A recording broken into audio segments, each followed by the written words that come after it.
Significance of preamble. Significance of preamble ಏನೇನು? Significance of preamble ಏನೇನಿದೆ, ಇದರ ಮಹತ್ವ ಏನಿದೆ, ಇದರ ಬಗ್ಗೆ ಸಾಕಷ್ಟು ಜನ ಸಂವಿಧಾನದ ಪಂಡಿತರು ಸಾಕಷ್ಟು ವಿಷಯಗಳನ್ನ ಹೇಳಿದ್ದಾರೆ. ಉದಾಹರಣೆಗೆ ಠಾಕೂರ್ ದಾಸ್ ಭಾರ್ಗವ್ ಅವರು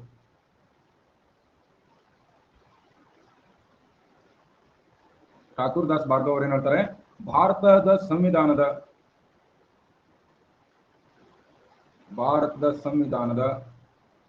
ಅತಿ ಮುಖ್ಯ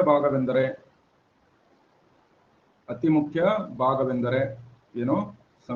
ಪ್ರಸ್ತಾವನೆಯಾಗಿದೆ. ಇದು ಸಂವಿಧಾನದ ಹೃದಯ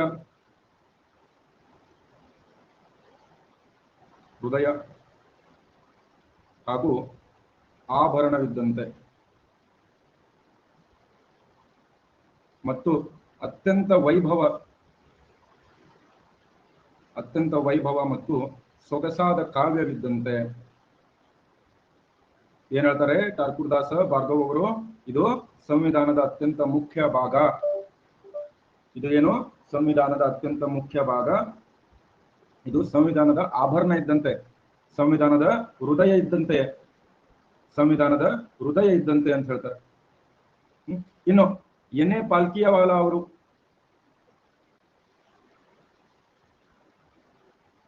ಏನ್ ಹೇಳ್ತಾರೆ? ಪ್ರಸ್ತಾವನೆ ಸಂವಿಧಾನದ ಗುರುತಿನ ಚೀಟಿ ಇದ್ದಂತೆ. ಗುರುತಿನ ಚೀಟಿ, ಐಡೆಂಟಿಟಿ ಕಾರ್ಡ್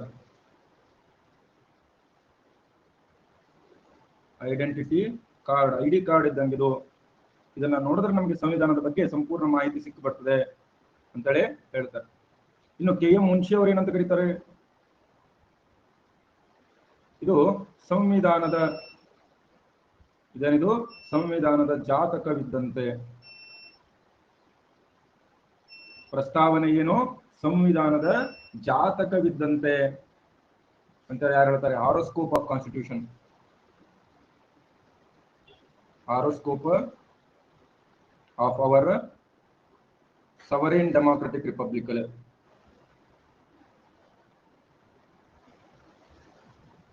ಸವರೇನ್ ಡೆಮಾಕ್ರೆಟಿಕ್ ರಿಪಬ್ಲಿಕ್ ಅಂತಲೇ ಹೇಳ್ತಾರೆ. ಅದ್ಭುತವಾಗಿ ವರ್ಣನೆ ಮಾಡಿದ್ದಾರೆ. ಬೇರೆಯವರು ಬೇರೆ ರೀತಿಯಲ್ಲಿ ಈ ಪ್ರಸ್ತಾವನೆಯ ಕುರಿತು ವರ್ಣನೆಯನ್ನ ಮಾಡಿದ್ದಾರೆ. ಬರ್ಕೊಳ್ಳಿ ಇದನ್ನ ಬೇಗ, ಇನ್ನೂ ಇದೆ.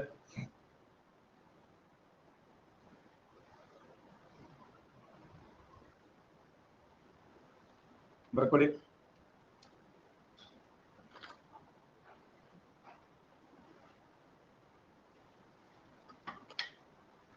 ಬೆಂಗಳೂರಿನಲ್ಲಿ ಭರ್ಜರಿ ಮಳೆ ಆಗ್ತಾ ಇದೆ ಆಕ್ಚುಲಿ.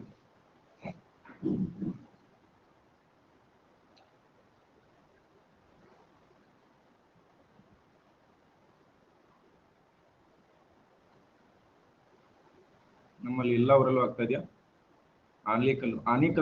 ಆಲಿಕಲ್ಲು ಸಲ್ಮಾನ್, ಆಲಿಕಲ್ಲು ಅಂದ್ರೆ ಏನು? ಆಲಿಕಲ್ಲು ಮಳೆ ಯಾವಾಗ ಉಂಟಾಗ್ತದೆ? ಆಲಿಕಲ್ಲು ಮಳೆ ಅಂದ್ರೆ ಏನು? ಯಾವಾಗ ಮಳೆ ಹನಿಗಳು ಹಿಮದ ಪದರುಗಳ ರೂಪದಲ್ಲಿ ಗಟ್ಟಿಯಾಗಿ ಬೀಳುತ್ತವೆ. ಹಿಮದ ಕಲ್ಲುಗಳ ರೂಪದಲ್ಲಿ ಗಟ್ಟಿಯಾಗಿ ಬಿದ್ರೆ ಅಥವಾ ಹಿಮದ ಪದರುಗಳ ಕಲ್ಲಿನ ರೂಪದಲ್ಲಿ ಬಿದ್ರೆ ಅದನ್ನ ಏನಂತ ಕರಿತೀವಿ? ಆಲಿಕಲ್ಲು ಮಳೆ, ಹೇಲ್ ಸ್ಟಾರ್ಮ್ ಅಂತ ಕರಿತೀವಿ.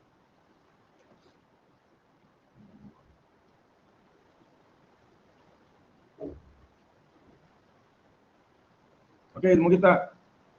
ಯಾರ್ಯಾರಿಗೆ ಅರ್ಥ ಆಗಿದೆ ಇದನ್ನ ಏನಂತ ಬರೀತೀರಿ? ಐಡಿ ಕಾರ್ಡ್ ಅಂತ ಬರೀರಿ.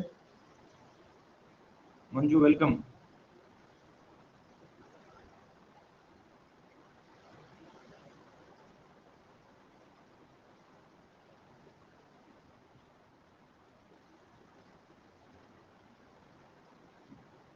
ಓಕೆ, ಇನ್ನು ಸಂವಿಧಾನ ರಚನಾ ಸಭೆಯ ಸದಸ್ಯರಾಗಿದ್ದಂತಹ ಅಲ್ಲಾಡಿ ಕೃಷ್ಣಸ್ವಾಮಿ ಅಯ್ಯರ್ ಏನ್ ಹೇಳ್ತಾರೆ?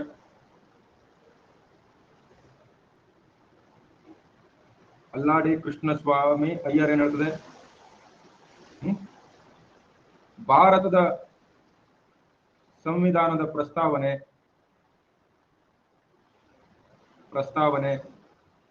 ನಮ್ಮ ಯೋಚನೆಗಳನ್ನ ಮತ್ತು ಕನಸುಗಳನ್ನ ಅಭಿವ್ಯಕ್ತಿಪಡಿಸುತ್ತದೆ. ನಾವು ಇಷ್ಟು ದಿವಸ ಏನು ಯೋಚನೆ ಇಟ್ಕೊಂಡಿದ್ವಿ, ಏನು ಕನಸು ಕಂಡಿದ್ವಿ, ರೈಟ್, ಕನಸು ಕಂಡಿದ್ವಿ ಅನ್ನೋದನ್ನ ಯಾರು ಹೇಳ್ತಾರೆ? ಕೃಷ್ಣಸ್ವಾಮಿ ಅಯ್ಯರ್. ಓಕೆ. ಇನ್ನು ಬ್ರಿಟಿಷ್ ಸಂವಿಧಾನಕಾರರು, ಬ್ರಿಟಿಷ್ ಸಂವಿಧಾನಕಾರ ಯಾರು? ಅರ್ನೆಸ್ಟ್ ಬೇಕರ್ ಅಂತ ಹೇಳಿ. ಅರ್ನೆಸ್ಟ್ ಬೇಕರ್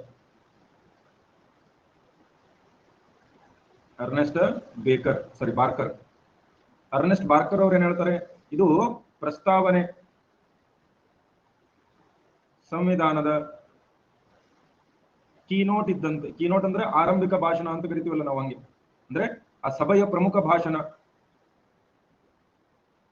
ಒಂದು ಸಭೆಯಲ್ಲಿ ಪ್ರಮುಖ ಭಾಷಣಕಾರ ಒಬ್ಬ ಇರ್ತಾನೆ, ಕೀನೋಟ್ ಇದ್ದಂತೆ ಅಂತೇಳಿ ತಮ್ಮ ಪುಸ್ತಕ, ಅವ್ರ ಪುಸ್ತಕ ಬರುತ್ತೆ, principles of social and political ಥಿಯರಿಯಲ್ಲಿ ಹೇಳ್ತಾರೆ.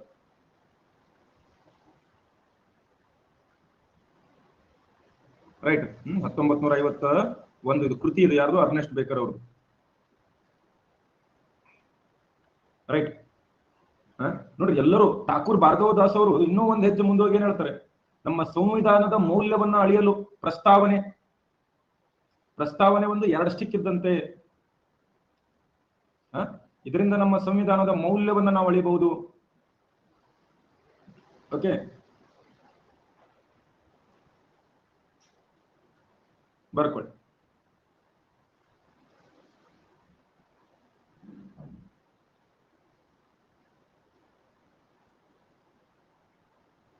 ಸರ್ ಮಳೆ ಬರ್ತಿದೆ, ಇದು ಖುಷಿಗೆ ಪಾರ್ಟಿ ಕೊಡ್ಬೇಕು ಸರ್. ಕೊಡ್ತೀನಿ ಸರ್. ನಮಗೂ ರೇನ್ ಕಳಿಸಿ ಸರ್.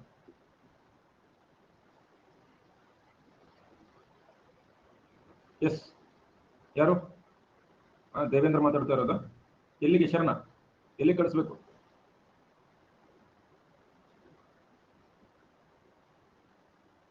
ಪಟ್ಟಣ ಹೇಳು ಸರ್. 1 ನಿಮಿಷ ವೇಟ್ ಮಾಡಿ. ರಾಯಚೂರಿಗೆ ಹೋಗಿ ಬರ್ರಿ ಸರ್. ರಾಯಚೂರು ಇಲ್ಲ, ನಿಮ್ಗೆ ಬಸ್ ಚಾರ್ಜ್ ಕೊಡ್ತೀನಿ ನಾನು. ಬಸ್ ಚಾರ್ಜ್ ಎಲ್ಲ ಹಾಕ್ಕೊಡ್ತೀವಿ. ಹೋಗಿ ಬರೋ ಒಂದು ಅರ್ಧ ತಾಸು ಹೋಗಿ ಬರೋ. ಹೇಳಿದ್ದೇನೆ ಆಯ್ತಾ? ವೆಲ್ಕಮ್ ಭೀಮ್. ಇನ್ನು ಜಸ್ಟಿಸ್ ಎಂ ಹಿದಾಯತುಲ್ಲಾ ಅವರು,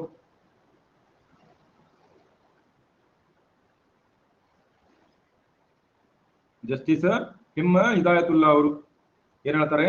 ಸಂವಿಧಾನದ ಪ್ರಸ್ತಾವನೆ ಅಮೆರಿಕಾದ ಸ್ವತಂತ್ರ ಘೋಷಣೆಯನ್ನ ಹೋಲುತ್ತದೆ. ಸ್ವತಂತ್ರ ಘೋಷಣೆ, ಡಿಕ್ಲರೇಷನ್ ಆಫ್ ಇಂಡಿಪೆಂಡೆನ್ಸ್. ಸ್ವತಂತ್ರ ಘೋಷಣೆಯನ್ನ ಹೋಲುತ್ತಿದ್ದರು. ಇದು ಘೋಷಣೆಗಿಂತ ಮೀರಿದ್ದಾಗಿದೆ.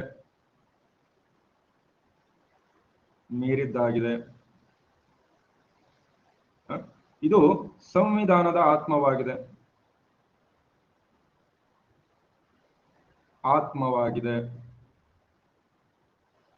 ರೈಟ್. ಇದನ್ನು ಬದಲಾಯಿಸಲು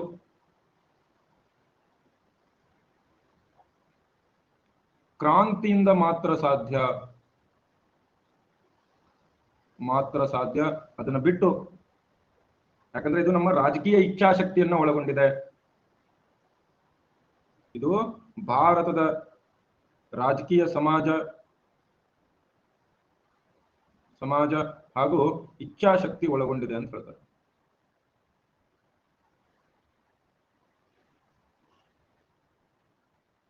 ಆತ್ಮ ಅಂತ ಯಾರು ಹೇಳಿಲ್ಲ. ಇವ್ರೇನ್ ಹೇಳಿದಾರೆ? ಇದನ್ನ ಹೃದಯ ಅಂತ ಹೇಳ್ಯಾರ. ಠಾಕೂರ್ ದಾಸ್ ಬಾರ್ಗರ್ ಇವ್ರು ಆತ್ಮ ಅಂತ ಹೇಳ್ಯಾರ.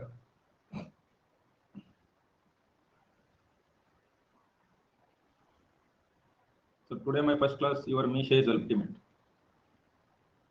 ಧನ್ಯವಾದ. ಮತ್ತೆ ಇದನ್ನು ಕಳಿಸ್ರಿ ಅಂತ ಹೇಳ್ಬೇಡ್ರಿ.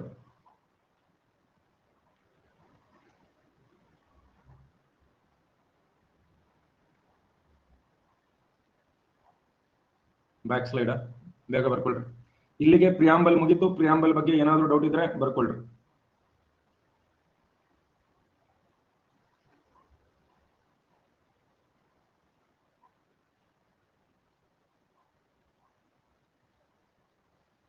ಈ ಮುಗಿತಾ ಈ ಸ್ಲೈಡ್ ಬರ್ಕೊಳ್ರಿ. ಜಸ್ಟಿಸ್ ಎಂ ಹಿದಾಯತುಲ್ಲಾ ಏನ್ ಹೇಳ್ತಾರೆ, ಸಂವಿಧಾನದ ಪ್ರಸ್ತಾವನೆ ಅಮೆರಿಕದ ಸ್ವತಂತ್ರ ಘೋಷಣೆಯೇ ಹೋಲ್ತಾ ಇದೆ. ಅದು ಇದು ಘೋಷಣೆಗಿಂತ ಮೀರಿದ್ದಾಗಿದೆ. ಇದು ಸಂವಿಧಾನದ ಆತ್ಮ.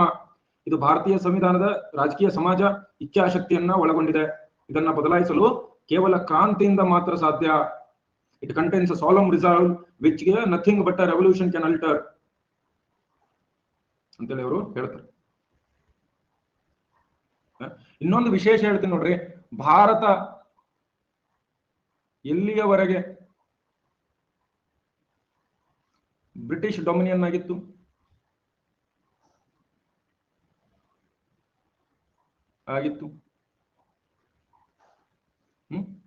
ಜನವರಿ 26, 1950 ತನಕ. ಆದ್ರೆ ಪಾಕಿಸ್ತಾನ ಎಲ್ಲಿವರೆಗಾಗಿತ್ತು? ಪಾಕಿಸ್ತಾನ 1956ರವರೆಗೆ ಬ್ರಿಟಿಷ್ ಡೊಮಿನಿಯನ್ ಆಗಿತ್ತು. ಅಂದ್ರೆ ಬ್ರಿಟಿಷ್ ಪ್ರಾಬಲ್ಯದ ರಾಷ್ಟ್ರ ಆಗಿತ್ತು. ಬ್ರಿಟಿಷ್ ಪ್ರಾಬಲ್ಯದ ರಾಷ್ಟ್ರ ಎಲ್ಲಿ ತನಕ ಆಗಿತ್ತು? ಅಲ್ಲಿ ತನಕ ಆಗಿತ್ತು. ಕ್ಲಿಯರ್ ಇದೆಯಾ?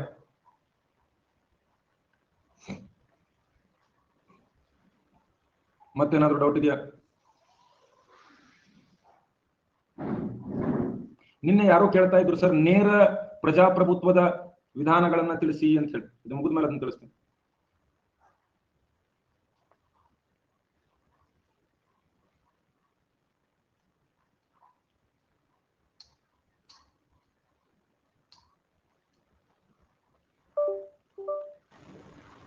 ಸರ್ ಎಷ್ಟು ಟೈಮ್? ಒಂದೇ ಸರ್ತಿ ಆಗಿದೆ ಹೇಳಿದನಲ್ಲ, 42ನೇ ತಿದ್ದುಪಡಿ ಅಂತೇಳಿ. ಒಂದೇ ತಿದ್ದುಪಡಿ. ಡೊಮಿನಿಯನ್ ಅಂತಂದ್ರೆ ಬ್ರಿಟಿಷ್ ಸರ್ಕಾರದ, ಬ್ರಿಟಿಷ್ ರಾಣಿಯ ಮುಖ್ಯಸ್ಥಿಕೆಯಲ್ಲಿತ್ತು.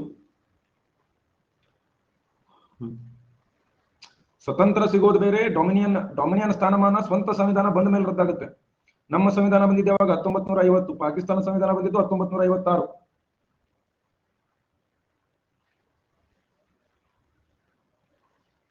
ಓಕೆ, ನೆಕ್ಸ್ಟ್ ನೇರ ಪ್ರಜಾಪ್ರಭುತ್ವದ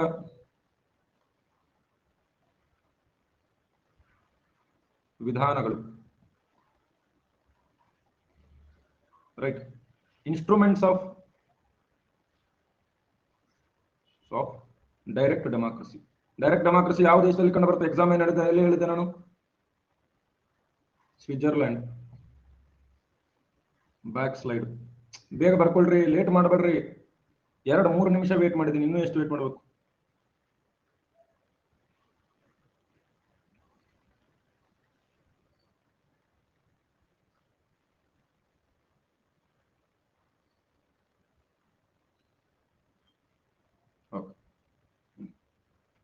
ಮೊದಲನೇದಾಗಿ ರೆಫರೆಂಡಮ್.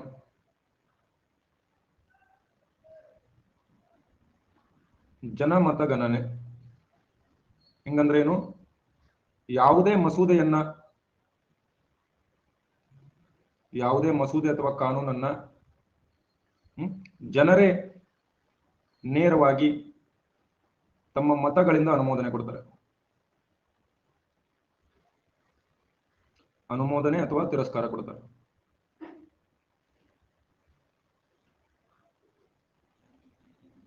ಈಗ ಒಂದ್ ಯಾವ್ದೋ ಕಾಯ್ದೆ ಬಂತು, ಇವಾಗ ವಿಧಿ 370 ರದ್ದತಿ ಆಯ್ತು.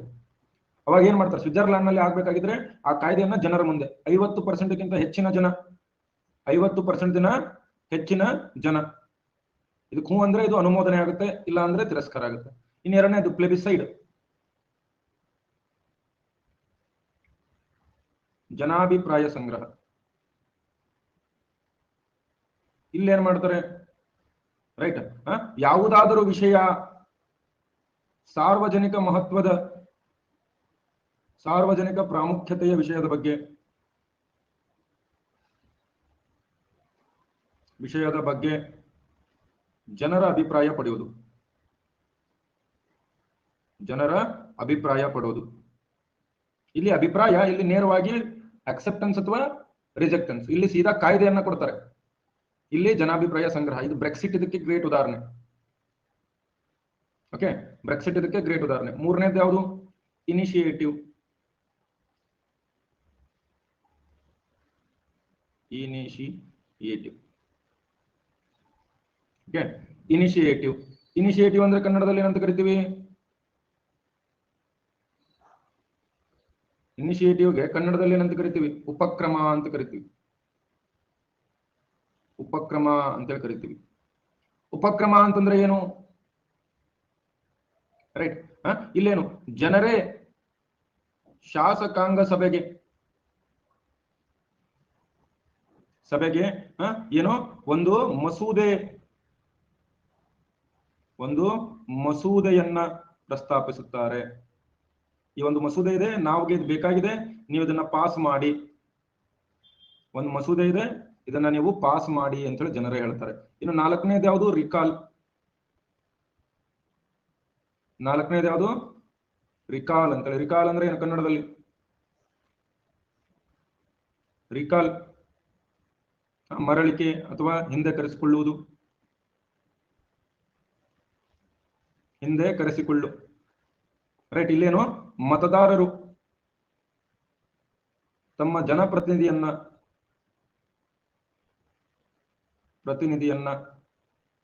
ಅಥವಾ ಯಾವುದೇ ಅಧಿಕಾರಿಯನ್ನ ಅವಧಿಗೆ ಮುನ್ನವೇ ಹಿಂದಕ್ಕೆ ಕರೆಸಿಕೊಳ್ಳುವುದು. ಅವನು ತನ್ನ ಕೆಲಸ ಕರೆಕ್ಟ್ ಮಾಡ್ಕೊಳ್ತಾ ಇಲ್ಲ ಅಂತೇಳಿ ಕರೆಸಿಕೊಳ್ಳುವುದು. MLA ಆಗಿರ್ಬೋದು, MP ಆಗಿರ್ಬೋದು, ಯಾರು. ಇವು ನೇರ ಪ್ರಜಾಪ್ರಭುತ್ವದ ವಿಧಾನಗಳು. ಓಕೆ, ಇದು ನಮ್ಮ ದೇಶದಲ್ಲಿ ಇಲ್ಲ.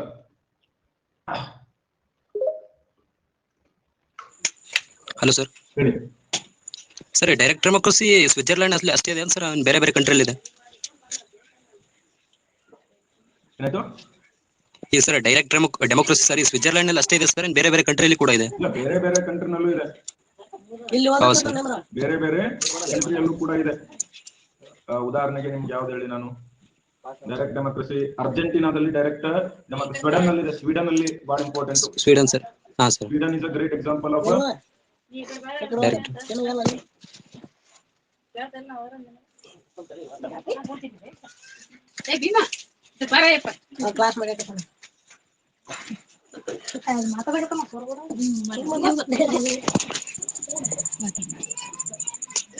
ಇಟಲಿಯಲ್ಲಿದೆ. ಅಲ್ಲೆಲ್ಲ ರೆಫರೆಂಡಮ್ ನಡೀತಾವ. Okay sir, okay, thanks.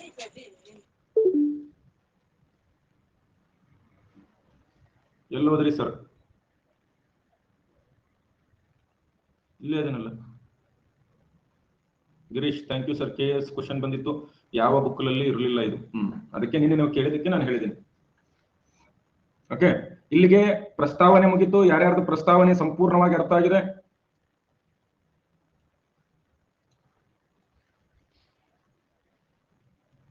ಪ್ರಸ್ತಾವನೆ ಅಂತ ಬರೀರಿ, ಎಲ್ಲರೂ ಬರೀಬೇಕು ನೋಡೋಣ. ಇದು ಪ್ರಶ್ನೆ ಆಗಿದೆ. ಇದು ಇನ್ಸ್ಟ್ರೂಮೆಂಟ್ಸ್ ಆಫ್ ಡೈರೆಕ್ಟ್ ಡೆಮೋಕ್ರಸಿ ಪ್ರಶ್ನೆ ಆಗಿದೆ ಸಾಕಷ್ಟು ಬಾರಿ.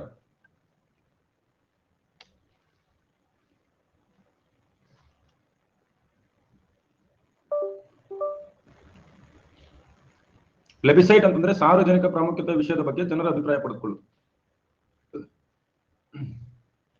ಟ್ರೂ ಫಾಲ್ಸ್ ಪೋಲ್ ಕೊಡ್ಲಾ? ಟ್ರೂ ಫಾಲ್ಸ್ ಕೊಡಲ್ಲಪ್ಪ, ನಾ ABCD ಕೊಡ್ತೀನಿ.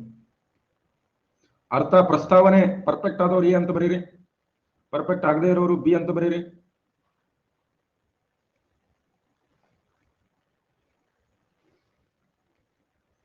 ಯಾರ C ಹಾಕಿ ಅಂದ ಹೊಡೆದು ಬತ್ ನೋಡ್ರಿ, ನಾ D ಕೊಟ್ಟಿನಿ ಅವತ್ತು. ನೀವ ಶಾನೆ ಅಂದ್ರೆ ನಿಮಗೆ ಶಾನೆನ. Is it recall required in India? ಇಲ್ಲ, ನಮ್ಮಲ್ಲಿ ರಿಕಾಲ್ ಇದನ್ನ ಯಾಕೆ ಆಗೋದಿಲ್ಲ ಅಂತಂದ್ರೆ ನಮ್ಮಲ್ಲಿ ಜನಸಂಖ್ಯೆ ದೊಡ್ಡದಿದೆ, ಪ್ರದೇಶ ಜಾಸ್ತಿ ದೊಡ್ಡದಿದೆ, ಸಮಸ್ಯೆ ಆಗುತ್ತೆ. ಸಾಕಷ್ಟು ಇದಕ್ಕೆ ಖರ್ಚಾಗುತ್ತೆ, ಎಕ್ಸ್ಪೆಂಡಿಚರ್ ಜಾಸ್ತಿ ಆಗುತ್ತೆ. ಆಮೇಲೆ ಸಾಕಷ್ಟು ಶಾಸಕಾಂಗ ಮತ್ತು ಸಂವಿಧಾನದಲ್ಲಿ ಇದಕ್ಕೆ ಅವಕಾಶ ಕೊಟ್ಟಿಲ್ಲ. ಅವರು ಕೊಟ್ಟಿಲ್ಲ ಅಂದ್ರೆ ಯೋಚನೆ ಮಾಡಿನೇ ಕೊಟ್ಟಿರೋದಿಲ್ಲ. ಓಕೆ, ನೆಕ್ಸ್ಟ್ ಮುಂದಿನ ಯಾವುದು? ಸಂವಿಧಾನದ ಭಾಗ 1, part 1 of the constitution.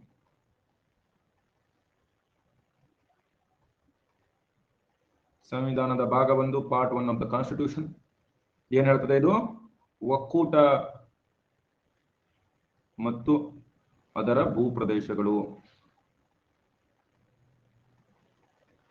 Union and its territories, union and its territories. ಇದು ಸಂವಿಧಾನದ ಭಾಗ 1. ಈ ಭಾಗ 1 ವಿಧಿ ಎಲ್ಲಿಂದ ಎಲ್ಲಿಗಿದೆ? ವಿಧಿ 1ರಿಂದ ವಿಧಿ 4. ವಿಧಿ 1ರಿಂದ ವಿಧಿ 4 ಏನ್ ಹೇಳ್ತವೆ ಈ ವಿಧಿಗಳು ಅನ್ನೋದನ್ನ ನೋಡ್ತಾ ಹೋಗೋಣ. ವಿಧಿ 1 ಏನ್ ಹೇಳ್ತದೆ? ಆರ್ಟಿಕಲ್ 1 ಏನ್ ಹೇಳ್ತದೆ? ಇದು ವಿಧಿ 1 ಏನ್ ಹೇಳ್ತದೆ? ವಿಧಿ 1 ಏನು? ಹೆಸರು ಮತ್ತು ಭೂಪ್ರದೇಶಗಳು.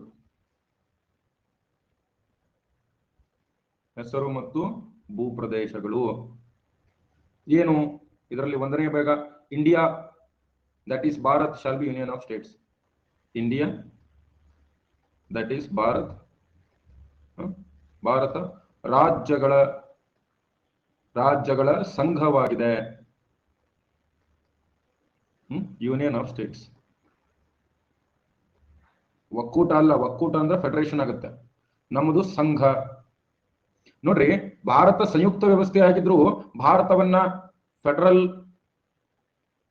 ಫೆಡರೇಷನ್, ಒಕ್ಕೂಟ ವ್ಯವಸ್ಥೆ, ಸಂಯುಕ್ತ ವ್ಯವಸ್ಥೆ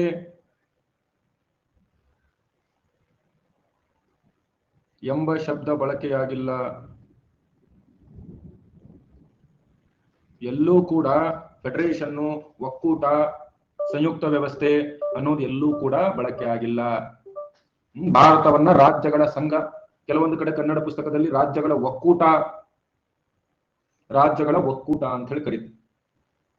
ರಾಜ್ಯಗಳ ಸಂಘ ಅಥವಾ ರಾಜ್ಯಗಳ ಒಕ್ಕೂಟ. ಇವಾಗ ಈ 1ನೇ ವಿಧಿಯಲ್ಲಿ ಮತ್ತೆ ಅಂಬೇಡ್ಕರ್ ಅವ್ರಿಗೆ ಕೇಳಲಾಯ್ತು. ಒಂದ್ ದಿವಸ ಅಂಬೇಡ್ಕರ್ ಅವ್ರಿಗೆ ಕೇಳ್ತಾರೆ, ರೈಟ್, ಯಾಕೆ ನೀವು ಒಕ್ಕೂಟ ಅಂತೇಳಿ ಕರೆದಿದ್ದೀರಿ?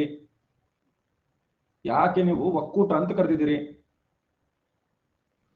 ಸಂಘ ಅಂತೇಳಿ ಯಾಕೆ ಕರೆದಿದ್ದೀರಿ? ಯಾಕೆ ಕರೆದಿರಿ ಅಂತೇಳಿ ಪ್ರಶ್ನೆ ಬಂದಾಗ 2 ಕಾರಣಗಳನ್ನ ಹೇಳ್ತಾರೆ ಬಿ ಆರ್ ಅಂಬೇಡ್ಕರ್ ಅವರು. 2 ಕಾರಣ ಒಕ್ಕೂಟ ಅಥವಾ ಯೂನಿಯನ್ ಅಂತ ಕರೆದಿದ್ದಕ್ಕೆ. ಕಾರಣ ಏನು ಅಂತ ಕೇಳಿದಾಗ 1ನೇ ಕಾರಣ ಹೇಳ್ತಾರೆ, ರೈಟ್, ಏನು? ಭಾರತದ ಯೂನಿಯನ್ ರಾಜ್ಯಗಳ ನಡುವಿನ ಒಪ್ಪಂದದಿಂದ ನಿರ್ಮಾಣವಾಗಿಲ್ಲ.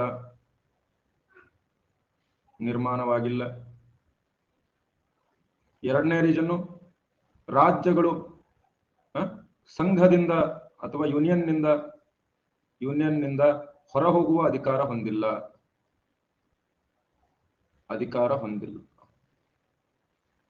ಏನು? ಮೊದಲನೇದು ಇಲ್ಲಿ ನೋಡ್ರಿ, ಇವೆರಡು ಅಮೆರಿಕಾದಲ್ಲಿವೆ. US ದಲ್ಲಿ ಏನಿದೆ ಅಂತಂದ್ರೆ, ಮೊದಲು 13 ರಾಜ್ಯಗಳು ಒಂದು ಅಗ್ರಿಮೆಂಟ್ ಸಹಿ ಮಾಡಿ ಒಂದು ಒಕ್ಕೂಟಕ್ಕೆ ಸೇರ್ಕೊಂಡು ಆದ್ರೆ ಭಾರತದಲ್ಲಿ ಹೆಂಗೇನೋ ಒಂದು ಅಗ್ರಿಮೆಂಟ್ ಸಹಿ ಮಾಡಿ ನಾವೇನು ಒಂದು ಒಕ್ಕೂಟ ಆಗಿಲ್ಲ ಅಲ್ಲ. ಅಗ್ರಿಮೆಂಟ್ ನಿಂದ ನಾವೇನು ಒಂದು ಒಕ್ಕೂಟ ಆಗಿಲ್ಲ. ಆಮೇಲೆ ಯಾವುದೇ ರಾಜ್ಯ ನಮ್ಮನ್ನ ಬಿಟ್ಟು ಹೋಗಂಗಿಲ್ಲ. ಅಮೆರಿಕಾದಲ್ಲಿ ಬಿಟ್ಟು ಹೋಗಬಹುದು. ಸೊ ನಮ್ಮಲ್ಲಿ ಕೇಂದ್ರ ಅನ್ನೋದು ಶಾಶ್ವತ. Union is ಇಂಡಿಸ್ಟ್ರಕ್ಟಿಬಲ್.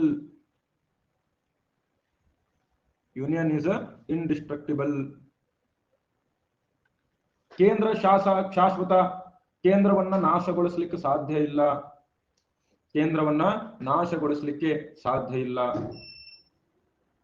ಅಂತೇಳಿ ಯಾರು ಹೇಳ್ತಾರೆ? ಅಂಬೇಡ್ಕರ್ ಹೇಳ್ತಾರೆ. ಓಕೆ, ಬರ್ಕೊಳ್ಳಿ ಬೇಗ. ರಾಜ್ಯಗಳು ಸಂಘದಿಂದ ಅಥವಾ ಒಕ್ಕೂಟದಿಂದ ಹೊರಹೋಗುವ ಅಧಿಕಾರವನ್ನು ಹೊಂದಿದೆ. ಯಾರಿಗಾದ್ರೂ ಆಸೆ ಇದ್ದಾನೆ ಬಿಟ್ಟು ಹೋಗ್ಬೇಕು ಅಂತ ನೋಡು. ಪ್ರತ್ಯೇಕ ದ್ರವಿಡ ನಾಡು ದೇಶಕ್ಕಾಗಿ ಕೂಗೆದ್ದಿದ್ದು.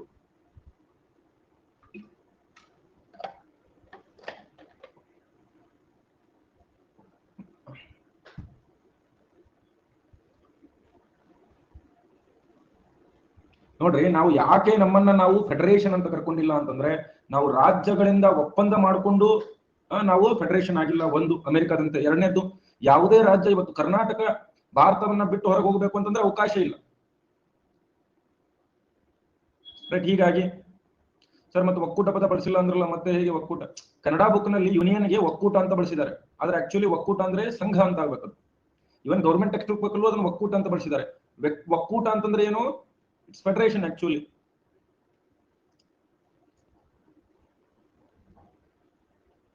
ಈಗ ಬುಕ್ ನಲ್ಲಿ ಇದ್ದಂತ ಹೇಳ, ಏನ್ ನನಗ್ ತಿಳಿದಂತ ಹೇಳ?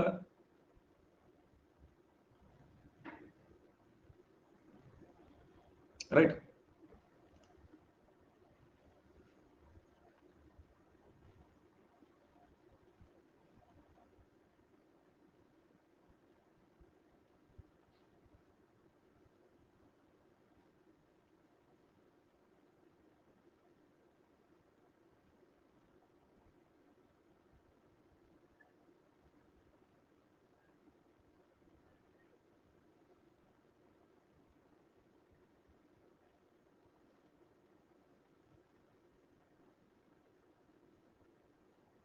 ಇದು ಭಾರತದ ಮ್ಯಾಪ್ ಅಂತ ಅನ್ಕೊಳ್ಳಿ. ರೈಟ್, ಭಾರತದ ಮ್ಯಾಪ್ ಅಂತ. ಸೊ ಈ ಭಾರತದ ಮ್ಯಾಪ್ ಇದೇನಿದು? ಭಾರತ ಒಂದು ಏನಿದು ಯೂನಿಯನ್ ಅಂತ, ಯೂನಿಯನ್ ಆಫ್ ಸ್ಟೇಟ್ಸ್ ಅಂತ ಹೇಳಿದ್ರು. Union of States. So Bharat ಮುಖ್ಯ ಇಲ್ಲಿ. ಯಾವುದು ಮುಖ್ಯ? ಭಾರತ ಮುಖ್ಯ. ಇಲ್ಲಿ ಹಲವಾರು ರಾಜ್ಯಗಳಿವೆ, ನಿಮಗೆ ಗೊತ್ತಿದೆ.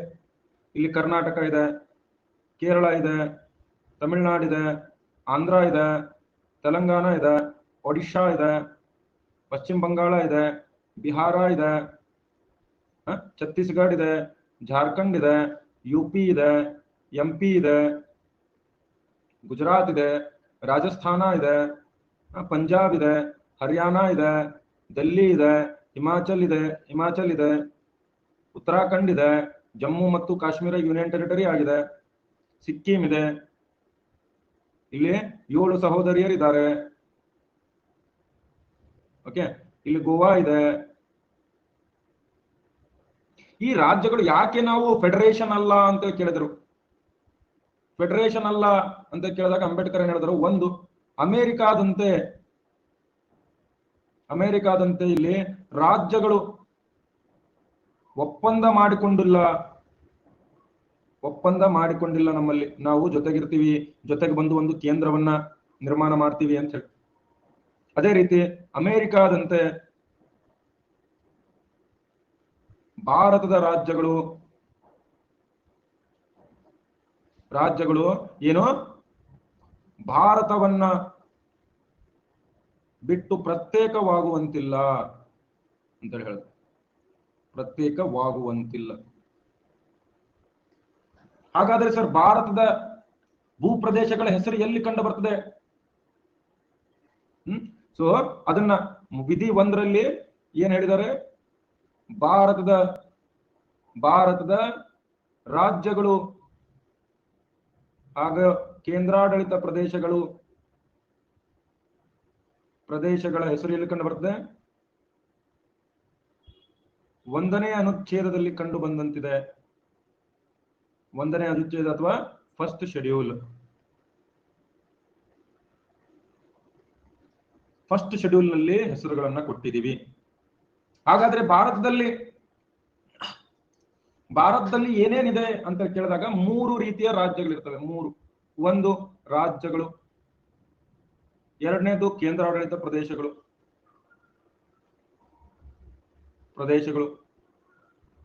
ಇನ್ನು 3ನೇದು ಯಾವುದು? ಭಾರತ ಮುಂದೆ ಆಕ್ರಮಿಸಿಕೊಳ್ಳುವ ಪ್ರದೇಶಗಳು.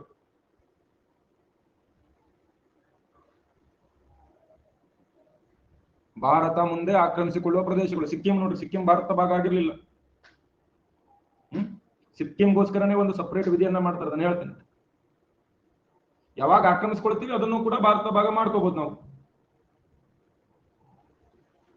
ಓಕೆ, ಭಾರತದ ಪ್ರದೇಶಗಳು ಏನೇನಿವೆ ಅಂತಂದ್ರೆ, ಭಾರತದಲ್ಲಿ ರಾಜ್ಯಗಳಿವೆ, ಕೇಂದ್ರಾಡಳಿತ ಪ್ರದೇಶಗಳಿವೆ ಮತ್ತು ಭಾರತ ಮುಂದೆ ಆಕ್ರಮಿಸಿಕೊಳ್ಳುವ ಪ್ರದೇಶಗಳು. ಭಾರತ ಮುಂದೆ ಆಕ್ರಮಿಸಿಕೊಳ್ಳುವ ಪ್ರದೇಶಗಳು. ಇದೆ, ಇದು ನೆನಪಿರಲಿ.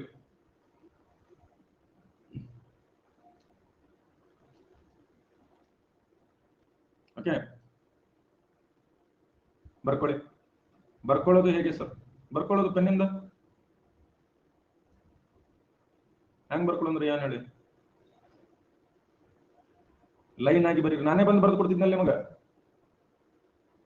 ಸಿಂಗ್ ಅವರೇ, ಫಸ್ಟ್ ಇದನ್ನ ಬರ್ಕೊಳ್ರ, ಈ ಸ್ಲೈಡ್ ಬರ್ಕೊಂಡ್ರ, ಆಮೇಲೆ ಇದನ್ನ ಬರ್ಕೊಳ್ರಿ, ಆಮೇಲೆ ಇದನ್ನ ಬರ್ಕೊಳ್ರಿ. ಇಲ್ಲಿ ಬರ್ದಿದ್ದೀನಿ. ನಂಬರ್ 1 ಇಲ್ಲಿದೆ, ಹೆಸರು ಮತ್ತು ಭೂಪ್ರದೇಶಗಳು. ಸರಿ, ಇಲ್ಲಿ ಕೆಳಗಿದೆ ನೋಡ್ರಿ. ಇಂಡಿಯಾ ದಟ್ ಈಸ್ ಭಾರತ, ಭಾರತದ ರಾಜ್ಯಗಳ ಸಂಘವಾಗಿದೆ. ಎರಡನೇದು ಭಾರತ ರಾಜ್ಯ ಮತ್ತು ಕೇಂದ್ರಾಡಳಿತ ಪ್ರದೇಶಗಳ ಹೆಸರು 1ನೇ ಅನುಚ್ಛೇದದಲ್ಲಿ ಕಂಡುಬರುತ್ತೆ. ಮೂರನೇದು ಭಾರತದಲ್ಲಿ ರಾಜ್ಯಗಳು, ಕೇಂದ್ರಾಡಳಿತ ಪ್ರದೇಶಗಳು ಮತ್ತು ಭಾರತ ಮುಂದೆ ಆಕ್ರಮಿಸಿಕೊಳ್ಳಬಹುದಾದ ಪ್ರದೇಶಗಳು.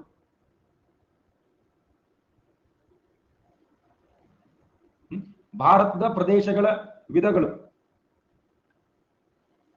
ಭಾರತ ಭೂಪ್ರದೇಶಗಳ ವಿಧಗಳು. ಯಾವ್ಯಾವ ವಿಧಗಳಿವೆ? ವಿಧಗಳು ಅಂತ ಬರ್ಕೊಳ್ಳಿ.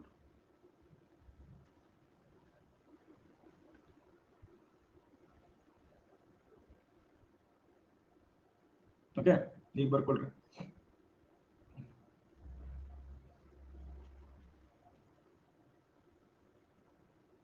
ನೋಡ್ರಿ, ಸಂದೀಪ್ ಅವ್ರು ಕಳಿಸಿದಾರೆ ಹೆಂಗ್ ಬರ್ಕೊಳ್ಳೋದು ಅಂತ ಹೇಳಿ. ನೋಡ್ರಿ, ಹಿಂಗ್ ಬರ್ಕೊಂಡಿದ್ದಾರೆ. ಕಾಣಿಸ್ತಾ ಇದೆ ಎಲ್ಲರಿಗೂ?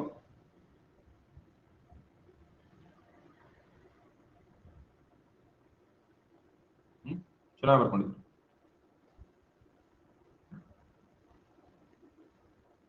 ಸರ್, ಅವು 3 ಏನು ಅಂತ ಕೇಳ್ತಾ ಇದಾರ. ಭಾರತ ಭೂಪ್ರದೇಶದ ವಿಧಗಳು.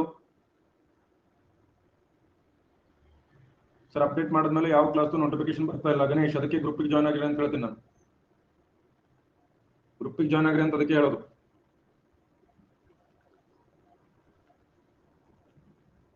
ಒಟ್ಟರು ಕಳಿಸಿದ್ರು ನೋಡು, ಒಮ್ಮೆ ಬಿಡ್ರಿ. ಮುಗಿತಾ ಇದೆ ಎಲ್ಲರಿಗೂ? ಯಾರ್ಯಾರ್ದು ಅರ್ಥ ಆಗಿದೆ? ಯಾರ್ಯಾರಿಗೆ ಅರ್ಥ ಆಗಿದೆ? SR0 ಅನ್ನೋದು ಕಮೆಂಟ್ ಮಾಡ್ರಿ.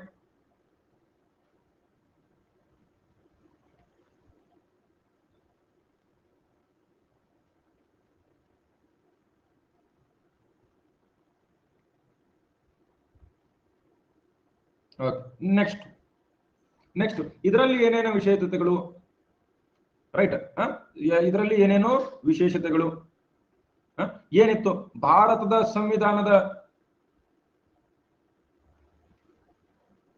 ಸಂವಿಧಾನದಲ್ಲಿ ರಾಜ್ಯಗಳಿಗೆ ಅನ್ವಯವಾಗುವ ವಿಧಿಗಳು ಎಲ್ಲಾ ರಾಜ್ಯಗಳಿಗೂ ಸಮಾನವಾಗಿ ಅನ್ವಯವಾಗ್ತದೆ. ಸೊ ಒಂದು ರಾಜ್ಯ ದೊಡ್ಡದು, ಒಂದು ರಾಜ್ಯ ಚಿಕ್ಕದು ಅಂತೇನಿಲ್ಲ, ಎಲ್ಲರಿಗೂ ಕೂಡ ಸಮಾನವಾಗಿ ಅನ್ವಯ ಆಗ್ತದೆ. ಮೊದಲು ಹಿಂಗಿರ್ಲಿಲ್ಲ. ಆಕ್ಚುಲಿ ವಿಧಿ 370 ಕಾಶ್ಮೀರ ಇತ್ತು. ರೈಟ್, ವಿಧಿ 371ರಲ್ಲಿ ವಿಶೇಷ ಸವಲತ್ತುಗಳಿದ್ವು. ಹಲವಾರು ರಾಜ್ಯಗಳಿಗೆ ವಿಶೇಷ ಸವಲತ್ತುಗಳಿದ್ವು. ರೈಟ್, ಕೆಲವಾರು ಬುಡಕಟ್ಟು ಪ್ರದೇಶಗಳು ಅಥವಾ ಅನುಸೂಚಿತ ಪ್ರದೇಶಗಳಿಗೂ ಕೂಡ ವಿಶೇಷ ಇವಿರ್ತಾವ. ಬಟ್ ಉಳಿದಂತೆ ಎಲ್ಲಾ ರಾಜ್ಯಗಳಿಗೆ ಇದು ಕ್ಯಾನ್ಸಲ್ ಆಗಿದೆ. ಎಲ್ಲಾ ರಾಜ್ಯಗಳಿಗೂ ಸಮಾನವಾಗಿ ಎಲ್ಲವೂ ಅರ್ಥವಾಗ್ತದೆ.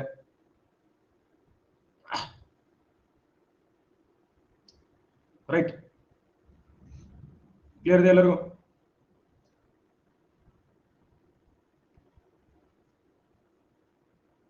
ಓಕೆ, ಸೊ ಇದರ ಅರ್ಥ ಏನು? ಸಂವಿಧಾನ ನೇರವಾಗಿ ಅಥವಾ ಪರೋಕ್ಷವಾಗಿ ಭಾರತಕ್ಕೆ ಹೊಸ ಪ್ರದೇಶಗಳನ್ನ ಆಕ್ರಮಿಸಿಕೊಳ್ಳುವ ಹಕ್ಕು ಕೊಡುತ್ತಾ? ಪ್ರಶ್ನೆ ಆಗಿತ್ತು ಒಂದ್ಸರ್ತಿ. ಸಂವಿಧಾನ ಭಾರತಕ್ಕೆ ಹೊಸ ಪ್ರದೇಶಗಳನ್ನ ಆಕ್ರಮಿಸಿಕೊಳ್ಳುವ ಹಕ್ಕು ಕೊಡುತ್ತದೆ. ಎಸ್, ಹೊಸ ಪ್ರದೇಶಗಳನ್ನು ನಾವು ಆಕ್ರಮಿಸಿಕೊಂಡಿದ್ದೀವಿ. ಉದಾಹರಣೆಗೆ ಗೋವಾ ಆಕ್ರಮಣ ಮಾಡ್ಕೊಂಡ್ವಿ, ಪಾಂಡಿಚೇರಿ ಆಕ್ರಮಣ ಮಾಡ್ಕೊಂಡ್ವಿ, ಸಿಕ್ಕಿಂ ಆಕ್ರಮಣ ಮಾಡ್ಕೊಂಡ್ವಿ. ಗೋವಾ, ಪಾಂಡಿಚೇರಿ, ಸಿಕ್ಕಿಂ ಅನ್ನ ಭಾರತ ನಾವು ನಮ್ಮ ವಶಕ್ಕೆ ತೆಗೆದುಕೊಂಡ್ವಿ. ಬೈ ಫೋರ್ಸ್ ಅಲ್ಲ, ಕೆಲವೊಂದಿಷ್ಟು ಬೈ ಫೋರ್ಸ್, ಕೆಲವೊಂದಿಷ್ಟು ತಾವೇ ಸ್ವಂತ ಬಂದವು. ಸರಿ, ಎಲ್ಲ ಕನ್ಫ್ಯೂಸ್ ಆಗೋ ತರ ಹೇಳ್ತಿರಲ್ಲ. ಡಾಕ್ಟರ್ ಯಲ್ಲಪ್ಪ ಅವ್ರ ಏನ್ ಕನ್ಫ್ಯೂಸ್ ಆಗಿದೆ ನಿಮಗೆ? ಕೇಳ್ರಿ, ಅಲ್ಲಿ ರೈಸ್ ಹ್ಯಾಂಡ್ ಆಪ್ಷನ್ ಇದೆ, ಕೈ ಎತ್ತಿ ಕೇಳ್ರಿ.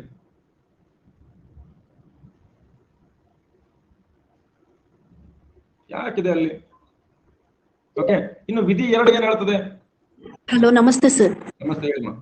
ಸರ್, ಆಕ್ಚುಲಿ ನೀವು ಕೇಂದ್ರಕ್ಕೆ ಅಧಿಕಾರ ಇರ್ತದೆ ಹೇಳಿದ್ರಲ್ವಾ ಸರ್? ಬಾಂಗ್ಲಾದೇಶ ಡಿವೈಡ್ ಆಗವಾಗ ಸರ್ ಕೆಲವೊಂದು ಪ್ರದೇಶಗಳನ್ನ ಅವ್ರಿಗೆ ನಾವು ಬಿಟ್ಕೊಟ್ವಿ ಅಲ್ವಾ ಸರ್? ಅದು ಹೇಗೆ ಸರ್? ಎಲ್ಲ ಹೇಳ್ತೀನಿ, ನೀವು ಸಮಾಧಾನ ಮಾಡ್ಕೊಂಡು ಕೇಳ್ರಿ. ಪೂರ್ತಿ ಮುಗಿದ ಮೇಲೆ ಈಗ ಪ್ರಿಯಾಂಬಲ್ ಮುಗಿತು. ಪ್ರಿಯಾಂಬಲ್ ಬಗ್ಗೆ ಏನಾದ್ರು ಬಿಟ್ರೆ ಅದನ್ನ ಕೇಳಬಹುದು ನೀವು. Sorry sir, thank you. ಅಂದ್ರೆ ಅದು ಕಂಟಿನ್ಯೂಟಿಯಲ್ಲಿ ಬರುತ್ತೆ, ನಾನು ಹೇಳ್ತೀನಿ, ಡೋಂಟ್ ವರಿ, ಆಯ್ತಾ? ಎಲ್ಲ ಹೇಳ್ತೀನಿ. ಥ್ಯಾಂಕ್ ಯು ಸರ್, ನಿಮ್ ಕ್ಲಾಸ್ ತುಂಬಾ ಚೆನ್ನಾಗಿದೆ ಸರ್. ಸರ್, ಆಕ್ಚುಲಿ ಬೆಳಿಗ್ಗೆ ನಿಮ್ ಬಗ್ಗೆ ನಿಂಗಪ್ಪ ಅವ್ರು ಸರ್ ಹೇಳಿದ್ರು, ನೀವು UPSC ಅಲ್ಲಿ ಇದು ಅಂದ್ರೆ ಪಾಸ್ ಆಗಿದ್ದಾರೆ ಸರ್, ಕ್ಲಾಸ್ ಎಲ್ಲ ತುಂಬಾ ಚೆನ್ನಾಗಿರುತ್ತೆ ಅಂತ ಅವರು ಹೇಳಿದ್ರು ಸರ್. ಆಕ್ಚುಲಿ ನಿಮ್ಮ ಹೆಸರು ಸಂಕೀತ್ ರೆಡ್ಡಿ ಸರ್ ಹೆಸರು ಹೇಳಿದ್ರು. ಆ ಸಾರ್ ಅವ್ರ ಕ್ಲಾಸ್ ಕೇಳಿ ನಿಮ್ಗೆ ತುಂಬಾ ಯೂಸ್ ಆಗುತ್ತೆ ಅಂತ ಹೇಳಿದ್ರು. ಇನ್ನೊಂದು ಸರ್, ನೀವು ತುಂಬಾ ಚೆನ್ನಾಗಿ ಇಂಗ್ಲಿಷ್ ಮಾತಾಡ್ತೀರಾ ಅಂತ ಹೇಳಿದ್ರು. ಮತ್ತೆ ಸ್ಟೂಡೆಂಟ್ಗೋಸ್ಕರನೇ ಕನ್ನಡ ಇದು ಮಾಡ್ತಿದ್ದೀರಾ ಅಂತಾನು ಹೇಳಿದ್ರು ಸರ್. ಮಾರ್ನಿಂಗ್ ನಿಮ್ ಬಗ್ಗೆ ತುಂಬಾ ಚೆನ್ನಾಗಿ ಹೇಳಿದ್ರು sir. Morning half an hour ವರ್ಗೂ ಟೀಚರ್ಸ್ ಬಗ್ಗೆನೆ ಸ್ವಲ್ಪ ಅಂದ್ರೆ ಎಕ್ಸಾಮ್ ಓರಿಯೆಂಟೆಡ್ ಬಗ್ಗೆನೆ ಹೇಳಿದ್ರು sir. Thank you so much. Thank you sir. ಇಲ್ಲಿ ನೋಡ್ರಿ, ನಾನೇನ್ ಹೇಳ್ತಾ ಇದ್ದೀನಿ, ಸಂವಿಧಾನದ ಎಲ್ಲಾ ವಿಧಿಗಳು ರಾಜ್ಯಗಳಿಗೆ ಸಮಾನವಾಗಿ ಅನ್ವಯ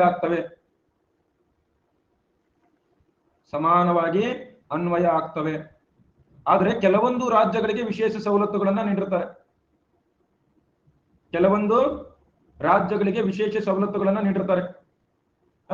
ವಿಧಿ 370 ಪ್ರಕಾರ ಕಾಶ್ಮೀರಕ್ಕೆ ನೀಡಿದ್ರ? Yes sir, no? ಈಗ ರದ್ದಾಗಿದೆ. ವಿಧಿ 371 ಪ್ರಕಾರ ಸಾಕಷ್ಟು ರಾಜ್ಯಗಳಿಗೆ ವಿಶೇಷ ಸವಲತ್ತು ನೀಡಿದ್ದಾರೆ, ರೈಟ್? ರೀಸೆಂಟ್ ಆಗಿ 371J ಕಲ್ಯಾಣ ಕರ್ನಾಟಕಕ್ಕೆ ನೀಡಿದ್ದಾರೆ. ಅನೇಕ ಬುಡಕಟ್ಟು ಪ್ರದೇಶಗಳಿಗೆ ವಿಶೇಷ ಸವಲತ್ತುಗಳನ್ನ ನೀಡಿದ್ದಾರೆ. ಇದನ್ನೇ ಹೇಳ್ತಾ ಇರೋದು ನಿಮ್ಗೆ. ಬೇಸಿಕಲಿ ಏನ್ ಹೇಳ್ತಾ ಇದ್ದೀನಿ, ಎಲ್ಲರಿಗೂ ಸಮಾನವಾಗಿ ಅನ್ವಯ ಆದ್ರೂ ಕೆಲವೊಂದಿಷ್ಟು ವಿಶೇಷ ಸವಲತ್ತುಗಳನ್ನ ನೀಡಬಹುದು. ಈಗ ಅರ್ಥ ಆಯ್ತಾ? ಡಾಕ್ಟರ್ ಅವರು ಹೇಳಿದ್ರಲ್ಲ, ಇದು ವಿಧಿ ಒಂದರ ಇಂಪ್ಲಿಕೇಶನ್ಸ್. ಇದು ವಿಧಿ 2 ಏನ್ ಹೇಳ್ತದೆ? ಸಂಸತ್ತಿಗೆ ಏನ್ ಹೇಳ್ತದೆ ವಿಧಿ 2? ರೈಟ್. ಹೊಸ ರಾಜ್ಯಗಳನ್ನ ಸ್ಥಾಪಿಸುವ, ರೈಟ್, ಅಥವಾ ಭಾರತದ ಒಕ್ಕೂಟಕ್ಕೆ ಸೇರಿಸಿಕೊಳ್ಳುವ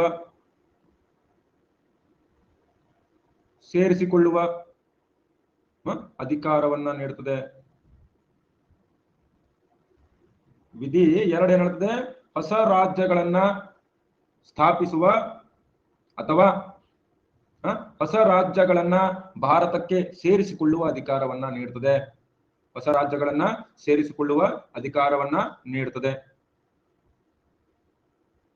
ರೈಟ್, ಕ್ಲಿಯರ್ ಇದೆಯಾ? ಸೊ ನೀವು ವಿದೇಶದಿಂದ ಆಕ್ರಮಿಸಿಕೊಳ್ಳುವ ಸ್ಥಳಗಳನ್ನ ನೀವೇನ್ ಮಾಡಬಹುದು? ನೇರವಾಗಿ ಭಾರತಕ್ಕೆ ಸೇರಿಸಿಕೊಳ್ಳಬಹುದು. ವಿದೇಶದಿಂದ ಆಕ್ರಮಿಸಿಕೊಳ್ಳುವ ರಾಜ್ಯಗಳನ್ನ ನೀವೇನ್ ಮಾಡಬಹುದು? ನೇರವಾಗಿ ಭಾರತಕ್ಕೆ ಸೇರಿಸಿಕೊಳ್ಳಬಹುದು. ಇಲ್ಲ ಭಾರತದಲ್ಲಿ ರಾಜ್ಯವಾಗದ ಪ್ರದೇಶಗಳನ್ನ ಹೊಸದಾಗಿ ಸೃಷ್ಟಿ ಮಾಡಬಹುದು. ರೈಟ್. ಇಲ್ಲಿ ವಿಧಿ 2 ಯಾವುದಕ್ಕೆ ಸಂಬಂಧಿಸಿದೆ? ಯಾವ ಪ್ರದೇಶಗಳು ಭಾರತದ ಭಾಗವಲ್ಲವೋ ಅಂತಹ ಪ್ರದೇಶಗಳನ್ನ ರಾಜ್ಯವಾಗಿ ಸೇರಿಸಿಕೊಳ್ಳುವುದು. ಎಕ್ಸಾಂಪಲ್, ಹೈದರಾಬಾದ್ ಟು ತೆಲಂಗಾಣ ಬಸು ಆರ್ಮಿ ಅಲ್ಲ. ಹೈದರಾಬಾದು ತೆಲಂಗಾಣ ಆಲ್ರೆಡಿ ಭಾರತದ ಭಾಗವಾಗಿದ್ದು, ಅದು ವಿಧಿ 2ರಲ್ಲಿ ಬರಲ್ಲ. ಸಿಕ್ಕಿಂ ಇತ್ತು ನೋಡ್ರಿ, ಸಿಕ್ಕಿಂ ಮೊದಲು ವಿಧಿ 2A ಇದು ಮಾಡ್ಕೊಂಡಿದ್ರು. ಮೊದಲೊಂದು ಹಳೆಯದು ವಿಧಿ 2A ಇತ್ತು, ಸಿಕ್ಕಿಂ ರಾಜ್ಯದ ಬಗ್ಗೆ ಇತ್ತು. ಸೊ ಸಿಕ್ಕಿಂ ಭಾರತ ಭಾಗವಾಗಿರ್ಲಿಲ್ಲ.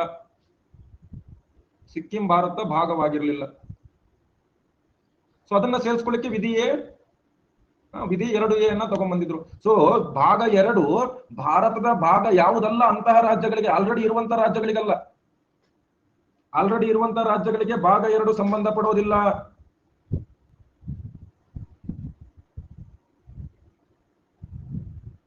ರೈಟ್. ಈಗ ಪಾಕಿಸ್ತಾನದಿಂದ ನಾವು ಪಾಕಿಸ್ತಾನ ಪೂರ್ತಿ ಆಕ್ರಮಣ ಮಾಡ್ಕೊಂಡ್ಬಿಟ್ಟಿವಿ. ಪಾಕಿಸ್ತಾನ ಸಂಪೂರ್ಣವಾಗಿ ಆಕ್ರಮಣ ಮಾಡ್ಕೊಂಡ್ಬಿಟ್ಟಿವಿ. ಇದು ಪಾಕಿಸ್ತಾನವನ್ನ ಭಾರತಕ್ಕೆ ಸೇರ್ಕೋಬೇಕು. ಅಂತ ಸಂದರ್ಭದಲ್ಲಿ ಯಾವುದು ಭಾರತದ ಪ್ರದೇಶವಲ್ಲವೋ ಅಂತಹ ರಾಜ್ಯವನ್ನ ಸೇರಿಸಿಕೊಳ್ಳುವುದು ಭಾಗ 2ರ ಅಡಿಯಲ್ಲಿ ಬರ್ತದೆ. ಈಗ ಇಲ್ಲಿ ಭಾರತ ಮ್ಯಾಪ್ ಅದ, ನಾಳೆ ನಾ ಏನ್ ಮಾಡಿದೆ, ನೇಪಾಳ ಭಾರತಕ್ಕೆ ಬರ್ತದ ಅಂತ ಸ್ವಂತ ಹೇಳ್ಬಿಡ್ತು. ನಮಗೆ ಪ್ರತ್ಯೇಕ ದೇಶ ಆಗಿರೋ ಇಷ್ಟ ಇಲ್ಲ, ನೇಪಾಳ ಭಾರತಕ್ಕೆ ಬರ್ತದ ಅಂತ ಹೇಳ್ತದೆ. ಅಂತ ಸಂದರ್ಭದಲ್ಲಿ ನಾವೇನ್ ಮಾಡ್ತೀವಿ, ಆಯ್ತಪ್ಪ ಬಾರಪ್ಪ ಅಂತಂದ್ರೆ ಯಾವ ವಿಧಿಯಡಿಯಲ್ಲಿ ಅದನ್ನ ಹೊಸ ರಾಜ್ಯವಾಗಿ ನಿರ್ಮಾಣ ಮಾಡಬಹುದು? ವಿಧಿ 2ರ ಅಡಿಯಲ್ಲಿ. ನಾನು ಅದನ್ನೇ ಹೇಳೋ ಪ್ರಯತ್ನ ಪಡ್ತಾ ಇದ್ದೀನಿ. ವಿಧಿ 2ಕ್ಕೆ ವಿಧಿ 3ಕ್ಕೆ ಇರ್ತಕ್ಕಂಥ ಡಿಫ್ರೆನ್ಸ್ ಯಾರಿಗೂ ಗೊತ್ತಿಲ್ಲ. ಆಕ್ಚುಲಿ ಬಹಳ ಜನರಿಗೆ ಗೊತ್ತಿರಲಿಲ್ಲ.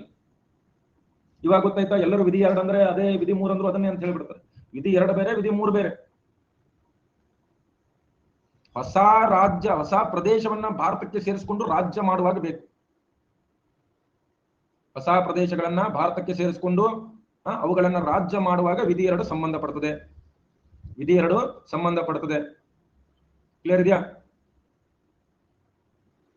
ಅದಕ್ಕೆ ನೋಡ್ರಿ, ವಿಧಿ 2ರಲ್ಲಿ ನೆನಪಲ್ಲಿ ಇಟ್ಕೊಳ್ರಿ, ವಿಧಿ 2ರಲ್ಲಿ 2ರ ಅಡಿಯಲ್ಲಿ ಹೊಸ ರಾಜ್ಯ ರಚನೆ ಮಾಡುವಾಗ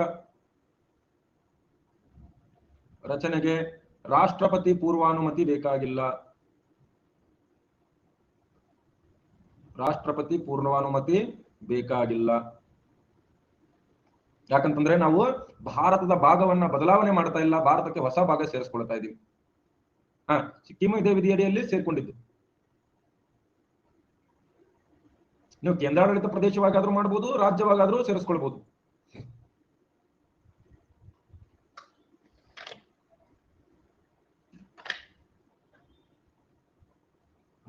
ವಿಧಿ 2 ಬಾಹ್ಯ ರಾಜ್ಯಗಳನ್ನ ಸೇರಿಸ್ಕೊಳ್ಳೋದು ವಿಧಿ 2, ಆಂತರಿಕ ರಾಜ್ಯಗಳನ್ನ ಸೇರಿಸ್ಕೊಳ್ಳೋದು ವಿಧಿ 3. ಆಂತರಿಕ ರಾಜ್ಯಗಳನ್ನ ಸೇರಿಸ್ಕೊಳ್ಳೋದು ವಿಧಿ 3. ಈಗ ಕ್ಲಿಯರ್ ಆಯ್ತಾ ಎಲ್ಲರಿಗೂ? 2 ಮಿನಿಟ್ಸ್ ರೆಸ್ಟ್, ಬರೀ ರೆಸ್ಟ್ ಮಾಡ್ರಿ ನೀವು. ಅಂದ್ರೆ not comes under article 368.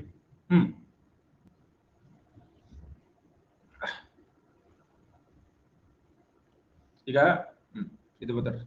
Break ಬೇಕಾ? ಬ್ರೇಕ್ ತಗೊಂಬರ್ರಿ. ಹಂಗಂದ್ರೆ ಕಿಟಿ ಬಾಳ ಅದ, ಬ್ರೇಕ್ ತಗೊಂಬರ್ರಿ. 2 ನಿಮಿಷ ಬ್ರೇಕ್ ತಗೊಂಬರ್ರಿ. 2 minutes break. ನಾನು ಹೇಳಿಲ್ಲ ಈ ಕೋರ್ಸ್ ಸಂಪೂರ್ಣ ಸಂವಿಧಾನ. ಇಲ್ಲಿ ಸ್ವಲ್ಪ ಕೆನೆ ತರ ಹೇಳ್ಕೊಂಡು ಹೋಗಲ್ಲ ನಾನು, ಸಂಪೂರ್ಣ ಸಂವಿಧಾನ ಬರೀತೇನೆ. ಸೊ ಸಂಪೂರ್ಣ ಸಂವಿಧಾನ ಕೇಳಿ ಎಲ್ಲಾ ಸಂವಿಧಾನದ ಪ್ರಶ್ನೆಗಳಿಗೆ ಉತ್ತರ ಮಾಡ್ಲಿಕ್ಕೆ ಸಾಮರ್ಥ್ಯ ಬರ್ಬೇಕಂದ್ರೆ ಅಷ್ಟೇ ಬರ್ರಿ. ರೈಟ್, ತಡೀರಿ, ವಾಪಸ್ ಬಂದು ಕಾಲ್ ಮಾಡ್ತೀನಿ ತಡ್ರಿ. 2ನೇ ವಿಧಿ ರದ್ದಾಗಿದೆ, ಇಲ್ಲಿ ಬರ್ದಿದ್ದೀನಿ ಕೆಳಗಡೆ. 2 ನಿಮಿಷ ಬ್ರೇಕ್ ತಗೊಂಬರ್ರಿ.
ವಿಧಿ 2 ಎಲ್ಲರಿಗೂ ಅರ್ಥ ಆಗಿದೆಯಾ?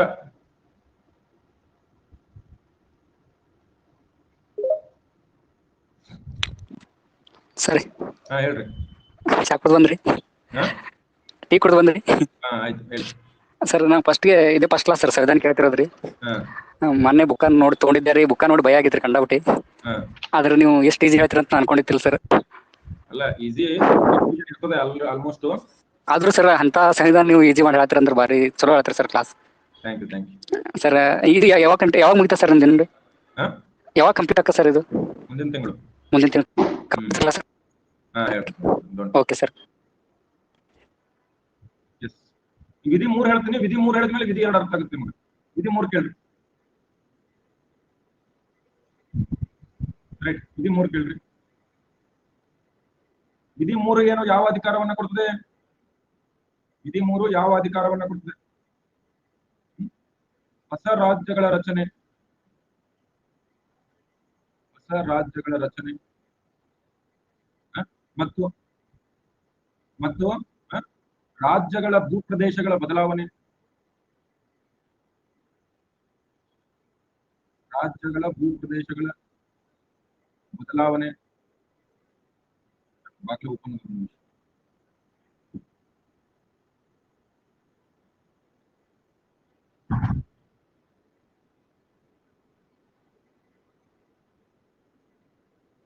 ಇವಾಗ ಸೌಂಡ್ ಆಗ್ತೀನಿ.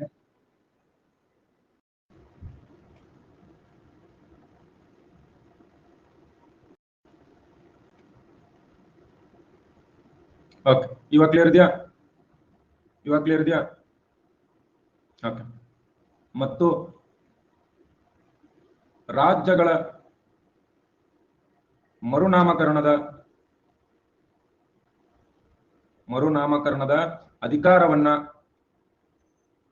ಅಧಿಕಾರ ಯಾರಿಗೆ?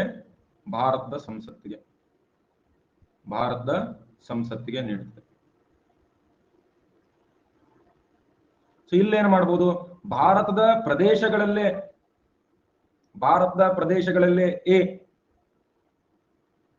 ಏನ್ ಮಾಡ್ಬೋದು? ಒಂದು ರಾಜ್ಯದ ಭೂಪ್ರದೇಶವನ್ನ 2 ರಾಜ್ಯಗಳಾಗಿ ವಿಭಜನೆ ಮಾಡಬಹುದು. 2 ಅಷ್ಟೇ ಅಲ್ಲ, 2ಕ್ಕಿಂತ ಹೆಚ್ಚು ಮಾಡಬಹುದು, ವಿಭಜನೆ ಮಾಡಬಹುದು. ರೈಟ್. ಅಥವಾ 2 ರಾಜ್ಯದ ಭೂಪ್ರದೇಶವನ್ನ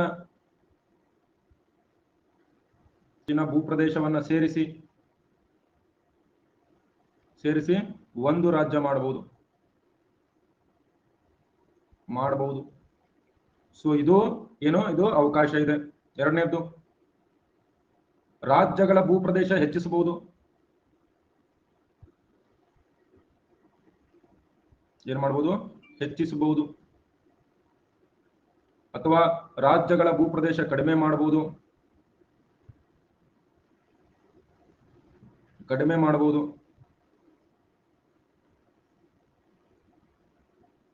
ಅಥವಾ ಮತ್ತೇನು ಮಾಡಬಹುದು? ರಾಜ್ಯಗಳ ಗಡಿ ಬದಲಾವಣೆ ಮಾಡಬಹುದು. 5ನೇದೇನು ಮಾಡಬಹುದು? ರಾಜ್ಯಗಳ ಹೆಸರು ಬದಲಾವಣೆ ಮಾಡಬಹುದು. ಎಲ್ಲಾ ಅಧಿಕಾರಗಳು ಯಾರಿಗಿದೆ?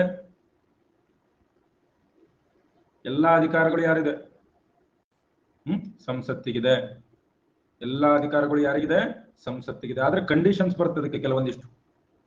ಸುಮ್ಮನೆ ಮಾಡುವಂಗಿಲ್ಲ, ಅದಕ್ಕೆಲ್ಲ ಕಂಡೀಷನ್ ಬರ್ತದೆ. ಆ ಕಂಡೀಷನ್ ಹೇಳ್ತೀನಿ, ಪುಸ್ತಕದ ಮೊದಲಿಂದ ಬರ್ಕೊಳ್ರಿ.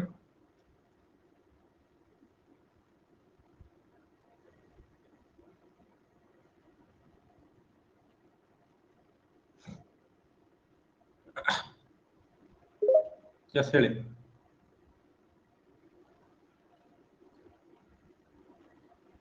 Hello, good evening sir. Good evening ಹೇಳಮ್ಮ ವಿಜಯಲಕ್ಷ್ಮಿ. ಸರ್, ಇಲ್ಲಿ ವಿಧಿ 2 ಅಂದ್ರ ಹೊಸ ರಾಜ್ಯ ಸೃಷ್ಟಿ ಮಾಡೋದು ಮತ್ತೆ ಸೇರ್ಪಡೆ ಮಾಡೋದು ಅಂತಂದ್ರಲ್ರಿ. ಮತ್ ಇಲ್ಲಿನೂ ವಿಧಿ 3 ಹೊಸ ರಾಜ್ಯಗಳ ರಚನೆ ಅಂದ್ರಲ್ಲ, ಮತ್ತೆ ಸೃಷ್ಟಿ ಮಾಡೋದು ರಚನೆ ಮಾಡೋದು 2 ಒಂದೇ ಅಲ್ಲ ಸರ್? ಹೇಳ್ತೀನಿ. ಓಕೆ, ಹೇಳ್ತೀನಿ. ಇದು ಮುಗಿದ್ಮೇಲೆ ಅದನ್ನ ಹೇಳ್ತೀನಿ.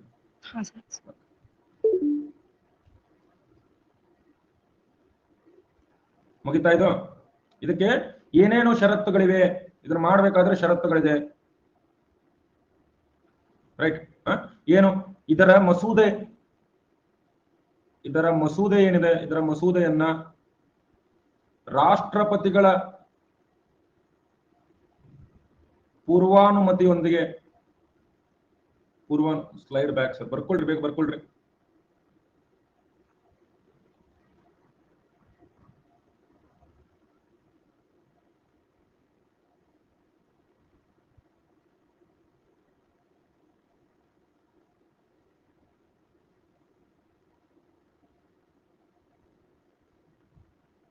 ಮುಗಿತಾ?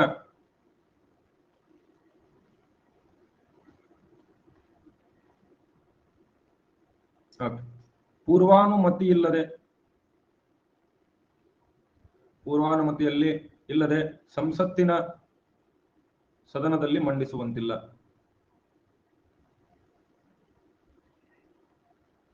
ರಾಷ್ಟ್ರಪತಿ ಪೂರ್ವಾನುಮತಿಯನ್ನ ಇಲ್ಲದೆ ನೀವು ಮಂಡಿಸುವಂತಿಲ್ಲ. ರೈಟ್. ಅದರ ಜೊತೆಗೆ ಈ ಮಸೂದೆ ಯಾವ ರಾಜ್ಯಕ್ಕೆ ಪರಿಣಾಮ ಬೀರುತ್ತದೆ, ಯಾವ ರಾಜ್ಯಕ್ಕೆ ಪರಿಣಾಮ ಬೀರುತ್ತದೆ ಆ ರಾಜ್ಯದ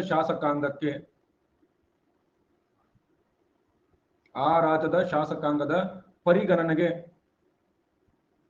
ಕಳುಹಿಸಿಕೊಡಬೇಕು. ಅದಕ್ಕೆ ಏನು ಮಾಡಬೇಕು? ನಿಗದಿತ ಕಾಲಾವಧಿ ನೀಡಬೇಕು. ಅವರಿಂದ ಅವರ ಅಭಿಪ್ರಾಯವನ್ನ ಕೇಳಬೇಕು. ಅವರಿಂದ ಯಾವ ರಾಜ್ಯದ ಮೇಲೆ ಪರಿಣಾಮ ಬೀರ್ತದೆ ಅವರ ಅಭಿಪ್ರಾಯವನ್ನ ಕೇಳಬೇಕು. ಆ ಅಭಿಪ್ರಾಯ ಏನಿರ್ತದೆ, ಆದರೆ ರಾಜ್ಯದ ಶಾಸಕಾಂಗದ ಅಭಿಪ್ರಾಯ ಏನಲ್ಲ, ಅಭಿಪ್ರಾಯ ರಾಷ್ಟ್ರಪತಿಗಳ ಮೇಲೆ ರಾಷ್ಟ್ರಪತಿಗಳು ಕಡ್ಡಾಯವಾಗಿ ಪರಿಗಣಿಸಬೇಕಿಲ್ಲ.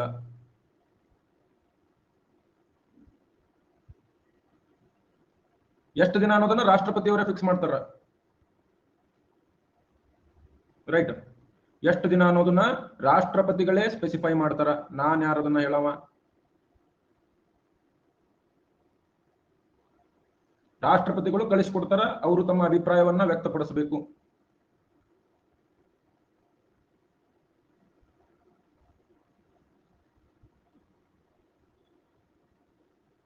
ಓಕೆ, ಕ್ಲಿಯರ್ ಇದೆಯಾ?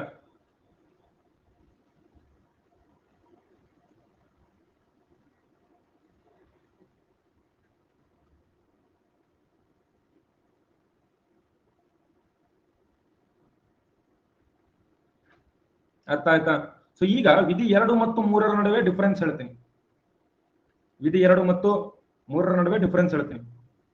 ಇದು ಬರ್ಕೊಂಡ್ರ ಸ್ಲೈಡು?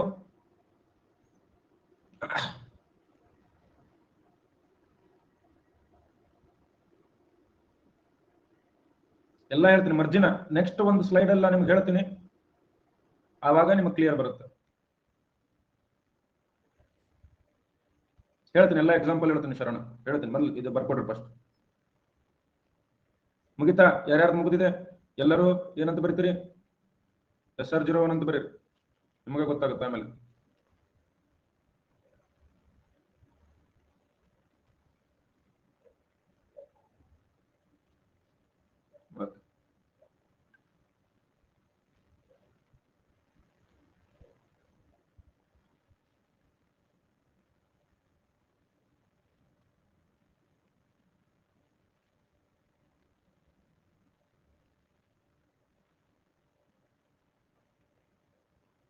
ಇದು ಭಾರತ ಮ್ಯಾಪ್ 2014, ಬಹಳ ರೀಸೆಂಟ್ ಉದಾಹರಣೆ ಹೇಳ್ತೀನಿ. 2014ರಲ್ಲಿ ಇಲ್ಲೊಂದು ರಾಜ್ಯ ಇತ್ತು.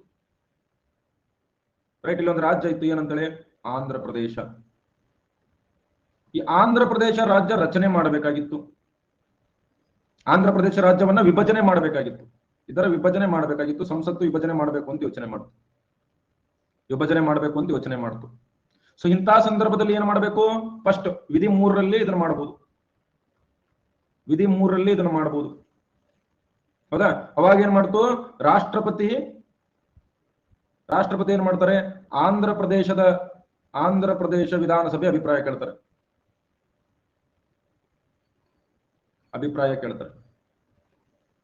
ಅಭಿಪ್ರಾಯ ಏನೇ ಇರಲಿ, ಅಭಿಪ್ರಾಯ ಏನಾಗಿತ್ತು, ಬೇಡ ಅಂತ ಹೇಳಿ, ಅಭಿಪ್ರಾಯ ಏನಾಗಿತ್ತು, ಬೇಡ ಅಂತ ಹೇಳಿದ್ರು. ಆದ್ರೆ ಸಂಸತ್ತಿಗೆ ಅದು ಏನು ಇದು ಅಲ್ಲ, ಬೈಂಡಿಂಗ್ ಅಲ್ಲ. ಸೊ ಏನಾಯ್ತು, ಒಂದು ಮಸೂದೆಯನ್ನ ಮಂಡಿಸಿದ್ರು. ತೆಲಂಗಾಣ ಮತ್ತು ಆಂಧ್ರ ಎರಡು ಪ್ರತ್ಯೇಕ ರಾಜ್ಯ ರಚನೆ ಆಯಿತು. ಇದು ವಿಧಿ 3ರಲ್ಲಿ ಬರುತ್ತೆ. ಇದೇನು ಬರ್ತದೆ, ವಿಧಿ 3ರಲ್ಲಿ. ಇಲ್ಲೊಂದು ರಾಜ್ಯ ಇತ್ತು, ಇಲ್ಲಿ ಈ ರಾಜ್ಯದ ಹೆಸರೇನು, ಮೈಸೂರು ರಾಜ್ಯ ಅಂತಿತ್ತು. ಮೈಸೂರು ರಾಜ್ಯ 1973 ನವೆಂಬರ್ 1ಕ್ಕೆ ಇದನ್ನ ಕರ್ನಾಟಕ ಅಂತೇಳಿ ಮರುನಾಮಕರಣ ಮಾಡಿದ್ರು.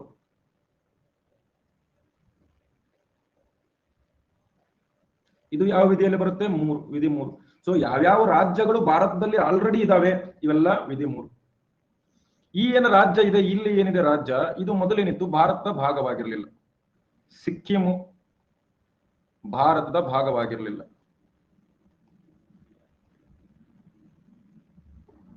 ಇದನ್ನ ಭಾರತದ ರಾಜ್ಯ ಮಾಡ್ಕೊಂಡ್ರು 1974ರಲ್ಲಿ. ಅದು ಏನು ಬರುತ್ತೆ, ವಿಧಿ 2. ಓಕೆ, ವಿಧಿ 2 ಕ್ಲಿಯರ್ ಇದೆಯಾ? ಅರ್ಥ ಆಯ್ತಾ? ವಿಧಿ 2 ವಿಧಿ 3ಕ್ಕೆ ಡಿಫರೆನ್ಸ್ ಏನು ಅಂತೇಳಿ, ವಿಧಿ 2 ವಿಧಿ 3ಕ್ಕೆ ಡಿಫರೆನ್ಸ್ ಎಲ್ಲರಿಗೂ ಗೊತ್ತಾಯ್ತಾ ಇವಾಗ ನೀಟಾಗಿ? ಇನ್ನು ಪ್ರಶ್ನೆ ಕೇಳಬಹುದು, ಸರ್ ಕೇಂದ್ರಾಡಳಿತ ಮೊನ್ನೆ ದಾದ್ರಾ ಮತ್ತು ನಗರ ಹವೇಲಿ, ದೀವ್ ಮತ್ತು ದಮನ್ ಅನ್ನ 2 ಕೇಂದ್ರಾಡಳಿತ ಪ್ರದೇಶಗಳನ್ನ ಒಂದೇ ಮಾಡಿದ್ರು. ಇದು ಯಾವ ವಿಧಿ ಅಡಿಯಲ್ಲಿ ಬರ್ತದೆ?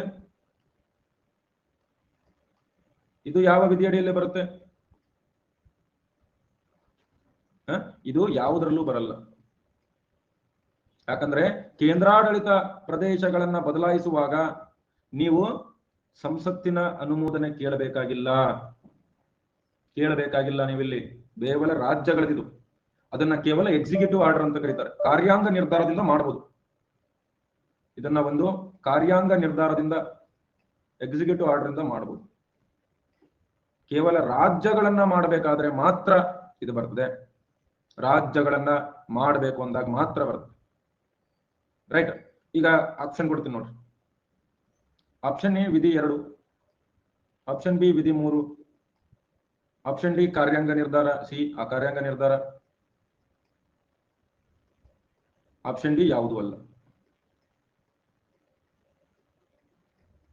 ಈಗ ನಮ್ಗೆ ನೇಪಾಳದ ಪ್ರಧಾನಮಂತ್ರಿ ಬಂದು, ಸರ್ ದಯವಿಟ್ಟು ನನ್ನನ್ನ ನಿಮ್ಮ ದೇಶದಲ್ಲಿ ಸೇರಿಸ್ಕೊಳ್ಳಿ, ದಯವಿಟ್ಟು ಅಂತೇಳಿ ಕೇಳಿದ್ರೆ ಯಾವ ವಿಧಿ ಪ್ರಕಾರ ನೀವು ಸೇರಿಸ್ಕೋಬಹುದು?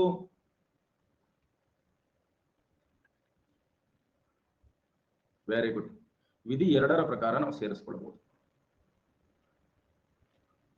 ಅದಾಯ್ತು. ಇಲ್ಲಿ ನಮ್ಮ ಪಕ್ಕದ ರಾಷ್ಟ್ರ ಶ್ರೀಲಂಕಾ ಇದೆ, ದಿವಾಳಿ ಆಗಿಬಿಟ್ಟಿದ್ದಾರೆ ಅವರು ಬಂದು, ಮಹೇಂದ್ರ ರಾಜಪಕ್ಷೆ ಇವರು ಬಂದು ಒಟ್ಟ ನಮ್ಮನ್ನು ಸೇರಿಸ್ಕೊಳ್ಬೇಕು, ನಿಮಗೆ ಮುತ್ತಯ್ಯ ಮುರಳೀಧರನವ್ರನ್ನ ಕೊಡ್ತೀವಿ, ಬೇಕಾದ್ರೆ ನಮ್ಮನ್ನ ಸೇರಿಸ್ಕೊಳ್ರಿ ಅಂತೇಳಿ ಕೇಳಿದ್ರೆ ಯಾವ ವಿಧಿಯಲ್ಲಿ ಬರ್ತದೆ? ಶ್ರೀಲಂಕಾ ಭಾರತದ ಭಾಗ ಮಾಡ್ಕೋಬೇಕು, ಅದನ್ನ ರಾಜ್ಯ ಮಾಡ್ಬೇಕು ಅಂತಂದ್ರೆ ವೆರಿ ಗುಡ್, ವಿಧಿ 2. ಈಗ ಕರ್ನಾಟಕದಲ್ಲಿ ಉತ್ತರ ಕರ್ನಾಟಕ ದಕ್ಷಿಣ ಕರ್ನಾಟಕದವರು ಜಗಳ ಮಾಡ್ತಿರ್ತಾರೆ. ನಾಳೆ ಉತ್ತರ ಕರ್ನಾಟಕ ದಕ್ಷಿಣ ಕರ್ನಾಟಕದವರು ಜಗಳ ಆಡಿ ಅಂಗಿ ಹರ್ಕೊಂಡು ಜುಟ್ಲಿ ಹಿಡ್ಕೊಂಡು ಜಗಳ ಮಾಡಕತ್ತಂದ್ರೆ ಕೇಂದ್ರ ಸರ್ಕಾರ ಏನ್ ಮಾಡ್ತದ, ಇವೆರಡು ರಾಜ್ಯ ಬೇರೆ ಮಾಡ್ಬಿಡೋಣ. ಅವಾಗ ಯಾವ ವಿಧಿಯಲ್ಲಿ ಮಾಡಬೇಕು? ವೆರಿ ಗುಡ್, ಈಗ ಅರ್ಥ ಆಯ್ತಾ ಎಲ್ಲರಿಗೂ?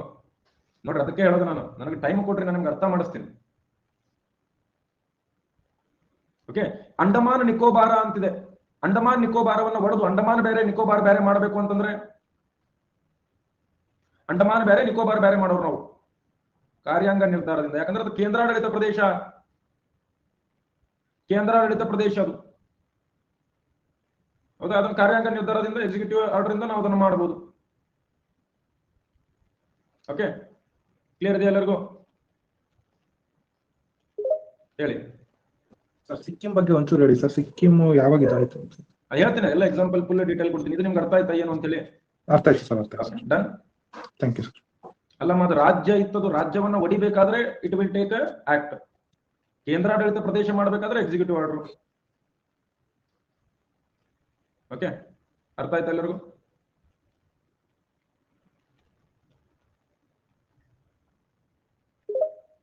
ಹೇಳ್ರಿ ರಾಹುಲ್. ಹಲೋ, ನಮಸ್ತೆ ಸರ್. ಹ್ಮ್ ಸರ್, ವನ್ಯಜೀವಿ ನೇಮ್ ಹೇಳಿಲ್ಲ.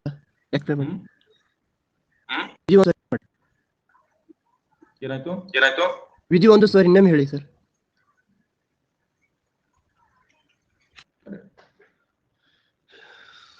ನನಗೆ ಕನ್ಫ್ಯೂಷನ್ ಮಾಡ್ಸಕಿದ್ದೀರಿ, ರೈಟ್?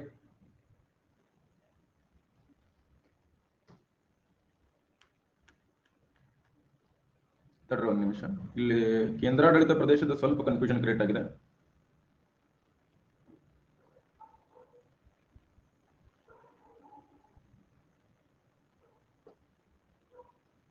ನಡೀತದ. ಆದ್ರೆ ಒಂದು ಕೇಂದ್ರಾಡಳಿತ ಪ್ರದೇಶದ ಭಾಗವನ್ನ ತೆಗೆದುಕೊಂಡು ಭಾಗವನ್ನ ಒಂದು ರಾಜ್ಯಕ್ಕೆ ಸೇರಿಸಬೇಕು, ಅಥವಾ ಒಂದು ರಾಜ್ಯವನ್ನ ಕೇಂದ್ರಾಡಳಿತ ಪ್ರದೇಶ ಮಾಡಬೇಕು ಅಂದ್ರೆ ಇದಕ್ಕೆಲ್ಲ ಏನಾಗಬೇಕು? ವಿಧಿ 3 ಅಡಿಯಲ್ಲೇ ಬರ್ತವೆ ಇವು.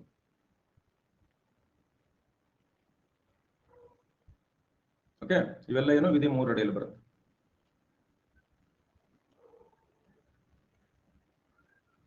ಓಕೆ, ವಿಧಿ 3 ಅಡಿಯಲ್ಲೇ ಬರ್ತದೆ. ಕ್ಲಿಯರ್ ಇದೆಯಾ? ಕಾರ್ಯಾಂಗ ನಿರ್ಧಾರ ಅಂತಂದ್ರೆ ಎಕ್ಸಿಕ್ಯೂಟಿವ್ ಆರ್ಡರ್ ಬೇಕು. ಅದಕ್ಕೆ ಎಕ್ಸಿಕ್ಯೂಟಿವ್ ಅಂತಂದ್ರೆ ರಾಷ್ಟ್ರಪತಿಗಳು ಆರ್ಡರ್ ಕೊಡಬೇಕು ಅದನ್ನ.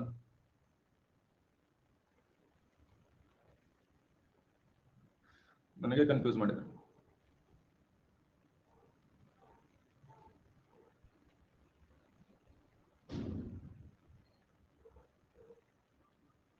ಆಕ್ಚುಲಿ ಕಾರ್ಯಾಂಗ ನಿರ್ಧಾರ ಬೇಕಾಗುದಿಲ್ಲ ಅನ್ನಿಸ್ತದಲ್ಲ. ಓಕೆ, ಸ್ಟೇಟ್ಸ್ ಅಂತೇಳಿ, ಯಾಕಂದ್ರೆ ವಿಧಿ ಎ ಮತ್ತು ಇ ನಲ್ಲಿ ರಾಜ್ಯಗಳು ಎಂದರೆ ಏನು? ಕೇಂದ್ರಾಡಳಿತ ಪ್ರದೇಶಗಳನ್ನು ಒಳಗೊಳ್ಳುತ್ತದೆ. ಸೊ ವಿಧಿ ಮತ್ತು ಎ ಮತ್ತು ಇಗೆ ಮಸೂದೆ ಬೇಕು. ವಿಧಿ ಎ ಮತ್ತು ಇ ಯಾವಿದೆ? ಭೂಪ್ರದೇಶವನ್ನ ಇದು ಮಾಡುವುದು ಮತ್ತು ರಾಜ್ಯದ ಹೆಸರು ಬದಲಾವಣೆಗೆ ಅಷ್ಟು ಬೇಕು. ರೈಟ್? ಇವೆರಡರಲ್ಲಿ ವಿಧಿ 3 ಬರ್ತದೆ. ಅಥವಾ ಎಲ್ಲದರಲ್ಲೂ ವಿಧಿ 3 ಬರ್ತದೆ ಆಕ್ಚುಲಿ.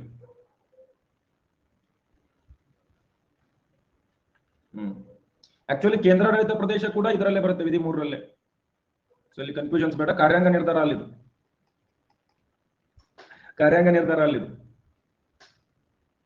ಫುಲ್ ಕನ್ಫ್ಯೂಸ್ ಆಯ್ತಾ? ಇಲ್ಲ, ನಾನೇ ಕನ್ಫ್ಯೂಸ್ ಮಾಡ್ಕೊಂಡಿದ್ದೆ ಅದನ್ನ. ಆಕ್ಚುಲಿ ಎ ಟು ಇ ಅದು, ಎ ಅಂಡ್ ಇ ಅಲ್ಲ, ಎ ಟು ಇ ಅದು. ಸೊ ಈಗ ನಮ್ದು ಫೈನಲ್ ಏನು? ಫೈನಲ್ ಹೇಳ್ತೀನಿ ನೋಡ್ರಿ. ಅದು ಆಕ್ಚುಲಿ ನಾನೇ ಮಿಸ್ ಮಾಡಿಸಿದೆ ನಿಮಗೆ. ಓಕೆ, ಲಾಸ್ಟ್ ಒಂದ್ಸರ್ತಿ ಹೇಳ್ತೇನೆ ಕೇಳ್ರಿ.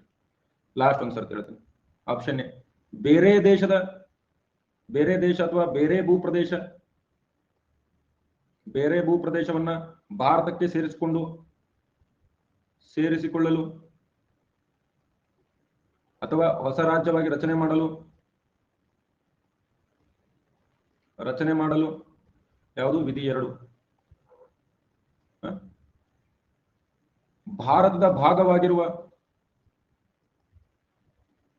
ಭಾಗವಾಗಿರುವ ರಾಜ್ಯಗಳು ಮತ್ತು ಕೇಂದ್ರಾಡಳಿತ ಪ್ರದೇಶಗಳ ಸೇರಿಸುವುದು, 2 ರಾಜ್ಯಗಳನ್ನು ಸೇರಿಸುವುದು, ವಿಭಜನೆ, ಗಡಿ ಬದಲಾವಣೆ ಅಥವಾ ಮರುನಾಮಕರಣ, ಎಲ್ಲ ವಿಧಿ 3. ಸೊ ಇದಕ್ಕೆ ನಾನೇ ಕನ್ಫ್ಯೂಸ್ ಮಾಡ್ಕೊಂಡಿದ್ದೆ, ಸಾರಿ. ಸೊ ಇಲ್ಲಿ ಏನ್ ಬರ್ತದೆ? ವಿಧಿ 3 ಬರುತ್ತೆ.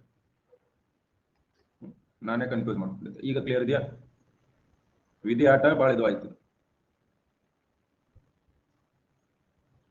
ಇಷ್ಟು ಗೊತ್ತಾಯ್ತಾ? ಸಿಂಪಲ್ ಇದ್ದದನ್ನ ಕನ್ಫ್ಯೂಸ್ ಮಾಡಿಸಿದವ್ ನಾನೇ. ಸೊ ಹೀಗಾಗಿ ನನ್ನ ಕಡೆಯಿಂದ ಕ್ಷಮೆ ಇರಲಿ. ನನ್ನ ಕಡೆಯಿಂದ ಕ್ಷಮೆ ಇರಲಿ. ಓಕೆ, ಪಟ್ಟಾಗ ಹಾಕೋ. ಅದು ನಾನು ಏನೋ ಓದಿದ್ದೆ, ಎಲ್ಲಿದು ನೆನಪು ಬಂದು ಎಲ್ಲೋ ಸಿಗಿಸ್ಬಿಟ್ಟೆ ನಾನು. ಸೊ ಇದರಲ್ಲಿ ರಾಷ್ಟ್ರಪತಿಗಳ ಪೂರ್ವಾನುಮತಿ ಯಾರಿಗೆ ಬೇಕು? ರಾಷ್ಟ್ರಪತಿ ಪೂರ್ವಾನುಮತಿ ಇದಕ್ಕೆ ಬೇಕು.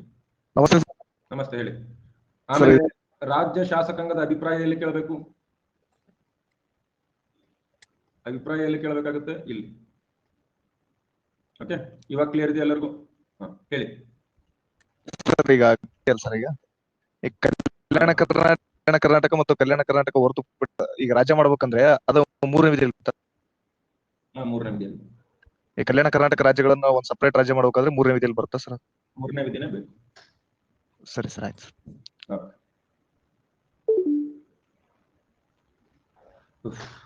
ಇವಾಗ ಎಲ್ಲರಿಗೂ ಯಾರ್ಯಾರು ಕ್ಲಿಯರ್ ಇದೆ?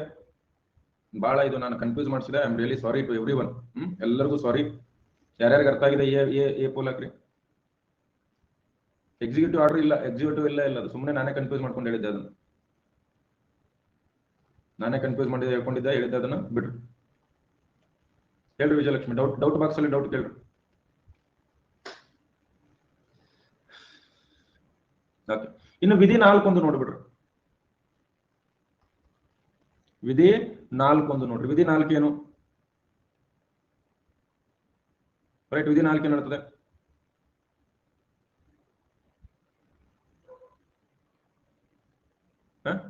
ವಿಧಿ 2 ಅಥವಾ ವಿಧಿ 3 ಅಡಿಯಲ್ಲಿ ಅಥವಾ ವಿಧಿ 3 ಅಡಿಯಲ್ಲಿ ವಿಧಿ 4 ಅಥವಾ ವಿಧಿ 3 ಅಡಿಯಲ್ಲಿ ಯಾವುದಾದ್ರೂ ನೀವು ಬದಲಾವಣೆ ಮಾಡಿದ್ರೆ, ರೈಟ್, ಯಾವುದಾದ್ರೂ ನೀವು ಮಸೂದೆ ಮಾಡಿದ್ರೆ, ಯಾವುದೇ ಮಸೂದೆ ಮಂಡನೆ ಅದು ಏನು ಅನುಚ್ಛೇದ 1 ಮತ್ತು ಅನುಚ್ಛೇದ 4ರಲ್ಲಿ ಬದಲಾವಣೆಯನ್ನ ಒಳಗೊಂಡಿರ್ತದೆ.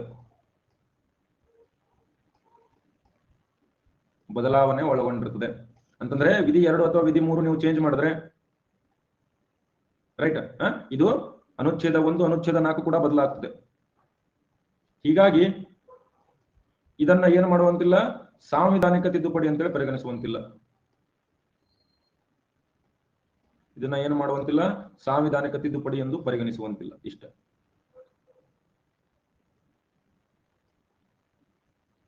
ಗಣಿಸುವಂತಿಲ್ಲ. ಯಾವ ವಿಧಿ ಅಡಿಯಲ್ಲಿ? ವಿಧಿ 368ನೇ ಅಡಿಯಲ್ಲಿ. 68ರ ಅಡಿಯಲ್ಲಿ ಇದನ್ನ ಸಾಂವಿಧಾನಿಕ ತಿದ್ದುಪಡಿ ಅಂತ ಹೇಳಿ ಪರಿಗಣಿಸುವಂತಿಲ್ಲ. ಈ ವಿಧಿ 368ರ ಅಡಿಯಲ್ಲಿ ಸಾಂವಿಧಾನಿಕ ತಿದ್ದುಪಡಿ ಅಂತ ಹೇಳಿ ಪರಿಗಣಿಸ್ಬಿಟ್ರೆ 2/3 ಬಹುಮತ ಬೇಕಾಗ್ತದೆ. ಸೊ ಅದನ್ನ ವಿಧಿ 1 ಮತ್ತು ವಿಧಿ 4ರಲ್ಲಿ, ಅನುಚ್ಛೇದ 1 ಅನುಚ್ಛೇದ 4ರಲ್ಲಿ, ಅನುಚ್ಛೇದ 1 ಏನಿದೆ, ಶೆಡ್ಯೂಲ್ 1 ಏನಿದೆ, ಶೆಡ್ಯೂಲ್ ಬಂದೇನಿದೆ, ಹೆಸರುಗಳಿವೆ. ಸೊ ಈಗ ಹೊಸ ರಾಜ್ಯ ರಚನೆ ಆದ್ರೆ ಹೆಸರು ಆಡ್ ಆಗುತ್ತೆ. ಹೊಸ ರಾಜ್ಯ ರಚನೆ ಆದ್ರೆ ಹೆಸರು ಆಡ್ ಆಗುತ್ತೆ. ಅಥವಾ 2 ರಾಜ್ಯಗಳನ್ನ ಕೂಡಿ ಸೇರಿಸಿದ್ರೆ ಒಂದು ಹೆಸರು ಮೈನಸ್ ಆಗುತ್ತೆ. ಮರುನಾಮಕರಣ ಮಾಡಿದಾಗ ಹೆಸರು ಚೇಂಜ್ ಆಗುತ್ತೆ. ಸೊ ಇದನ್ನ ಪ್ರತ್ಯೇಕ ತಿದ್ದುಪಡಿ ಅಂತೇಳಿ ಪರಿಗಣಿಸುವಂತಿಲ್ಲ. ಇನ್ನು ಶೆಡ್ಯೂಲ್ 4ರಲ್ಲಿ ಏನಿದೆ, ರಾಜ್ಯಸಭಾ ಸದಸ್ಯರು. ಸೊ ಈಗ ಹೊಸ ರಾಜ್ಯ ಆದಾಗ ಅದರ ಸಂಖ್ಯೆ ಬರ್ತದೆ. ಅಲ್ಲಿ ಆಂಧ್ರ ಪ್ರದೇಶದ ರಾಜ್ಯಸಭೆ ಸದಸ್ಯರ ಸಂಖ್ಯೆಯನ್ನು ಕಡಿಮೆ ಮಾಡಿ ತೆಲಂಗಾಣಕ್ಕೆ ರಾಜ್ಯಸಭೆ ಸದಸ್ಯರನ್ನು ನೀಡ್ತಾರೆ. ಸೊ ಇವೆರಡೂರಲ್ಲೂ ಆಟೋಮೆಟಿಕ್ ಆಗಿ ಇದು ಚೇಂಜ್ ಆಗ್ತದೆ. ಇದನ್ನ ಪ್ರತ್ಯೇಕ ಸಂವಿಧಾನಿಕ ತಿದ್ದುಪಡಿ ಅಂತೇಳಿ ಪರಿಗಣಿಸುವಂತಿಲ್ಲ. ಓಕೆ, 4 ವಿಧಿಗಳು ಅರ್ಥ ಆಯ್ತಾ? 4 ವಿಧಿಗಳು ಅರ್ಥ ಆಯ್ತಾ? ಕನ್ಫ್ಯೂಸ್ ಆಯ್ತಾ? ನಾನೇ ಮಾಡಿದೆ, ಸಾರಿ ನಿತೀಶ್. ಅದೊಂದು ಕೇಂದ್ರಾಡಳಿತ ಪ್ರದೇಶದೊಂದು ಕನ್ಫ್ಯೂಸ್ ಮಾಡಿದೆ ನಾನು.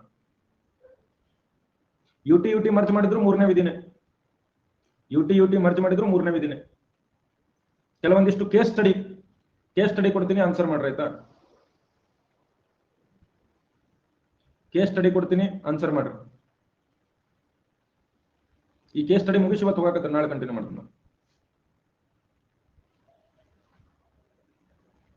ಓಕೆ, ಈಗ ನಿಮಗೊಂದು ಟಾಸ್ಕ್ ಬಂದಿದೆ. ಕೇಸ್ ಸ್ಟಡಿ ಏನು ಬಂದಿದೆ ಅದೇ ರಿವಿಷನ್ ಮಾಡ್ತಾ ಇದ್ದೀನಿ, 4 ವಿಧಿಗಳ ರಿವಿಷನ್ ಮಾಡ್ತೀನಿ ಕೇಳ್ರಿ. ಒಂದು ಕೇಸ್ ಸ್ಟಡಿ ಏನಲ್ಲಿ ಏನಾಗಿದೆ, ಇವಾಗ ನೀವೇನ್ ಮಾಡ್ತೀರಿ, ಆಂಧ್ರ ಪ್ರದೇಶ ಅನ್ನೋ ರಾಜ್ಯವನ್ನ ಆಂಧ್ರ ಮತ್ತು ತೆಲಂಗಾಣ ಅಂತೇಳಿ 2 ಮಾಡಬೇಕು. ತೆಲಂಗಾಣ ಅವಾಗ ಏನ್ ಮಾಡ್ತೀವಿ ನಾವು, ವಿಧಿ 3ರ ಅಡಿಯಲ್ಲಿ ಮಾಡಬಹುದು. ಫಸ್ಟ್ ಏನ್ ಮಾಡ್ತಾನೆ ರಾಷ್ಟ್ರಪತಿ ಏನ್ ಮಾಡ್ತಾನೆ, ರಾಜ್ಯ ಶಾಸಕಾಂಗದ ಅಭಿಪ್ರಾಯ ಕೇಳ್ತಾನೆ, ಅದಕ್ಕೊಂದು ಕಾಲಾವಧಿ ಕೊಡ್ತಾನೆ. ಅದು ರಿಪೋರ್ಟ್ ಬಂದ ಮೇಲೆ ಈ ರಿಪೋರ್ಟ್ ಬಂದ ಮೇಲೆ ಏನ್ ಮಾಡ್ತಾರೆ, ಈ ರಾಷ್ಟ್ರಪತಿ ಪೂರ್ವಾನುಮತಿಯೊಂದಿಗೆ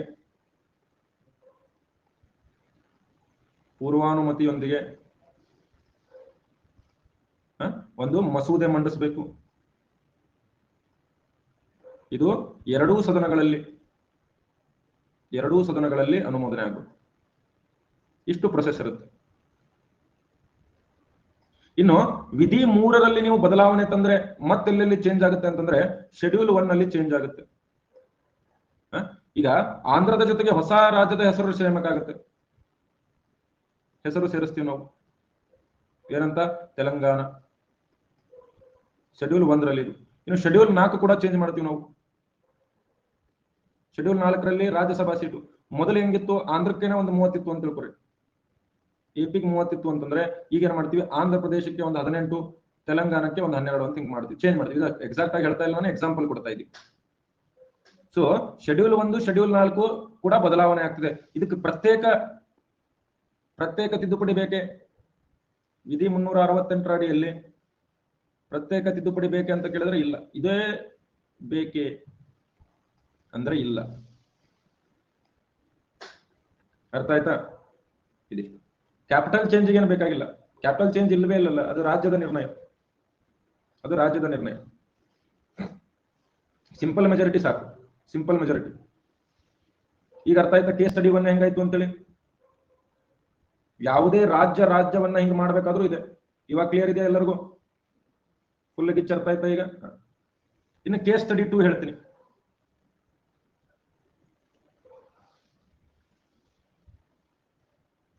ಕೇಸ್ ಸ್ಟಡಿ 2 ಅದನ್ನೇನು ಬರ್ಕೊಳ್ಳೋದಿಲ್ಲ ಬಿಟ್ಟು, ಯಾಕ?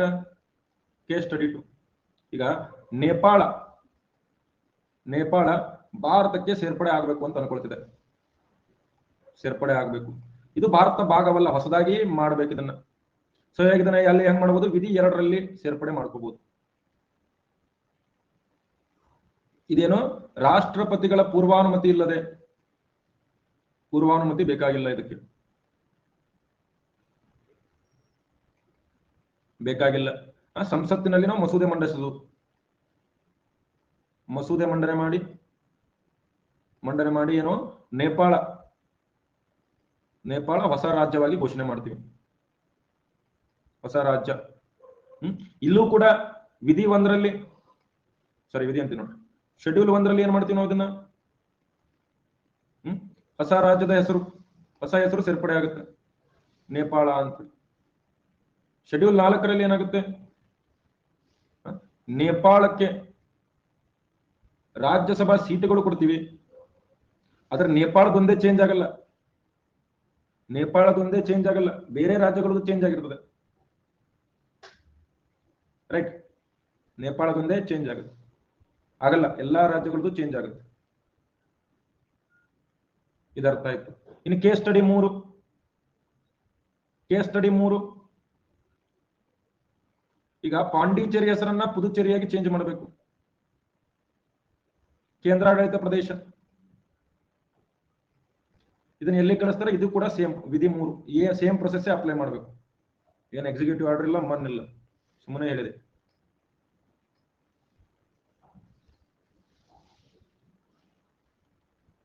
ಅಲ್ಲ, ನನಗದು ಗಿಲ್ಟಿ ಫೀಲಿಂಗ್ ಬರ್ತಾ ಇದೆ, ಅದು ಯಾಕೆ ಅದನ್ನ ಕನ್ಫ್ಯೂಸ್ ಮಾಡ್ಕೊಂಡು ತಪ್ಪು ಹೇಳಿದ್ನ ಅಂತ. ಯಾಕಂತಂದ್ರೆ ನಿಮ್ಮೆಲ್ಲರ ಭವಿಷ್ಯ ನಿರ್ಧಾರ ಆಗೋದು ಡಿಪೆಂಡ್ ಆಗಿರೋದು ನಾನು ಹೇಳೋ ಪಾಠದ ಮೇಲೆ. ಒಂದೇನಾದ್ರೂ ತಪ್ಪು ಹೇಳಿದ್ರು ಅದು ನಿಮ್ಗೆ ಮಿಸ್ಗೈಡ್ ಮಾಡ್ದಂಗ.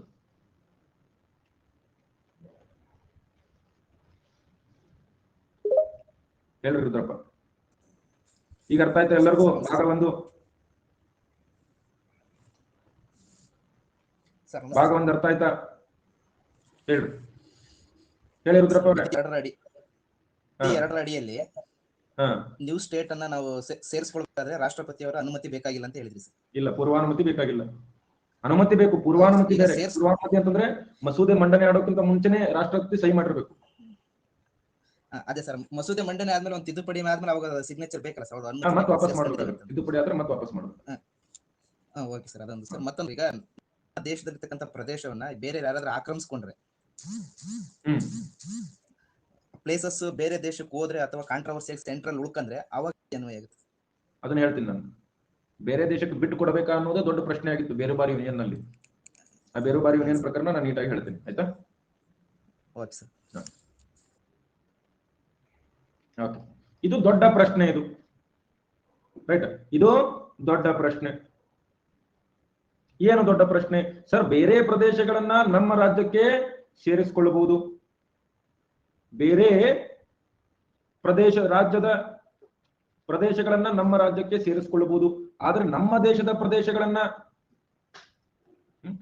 ನಮ್ಮ ಭೂ ಪ್ರದೇಶವನ್ನ ವಿದೇಶಕ್ಕೆ ಬಿಟ್ಟುಕೊಡಬಹುದೇ?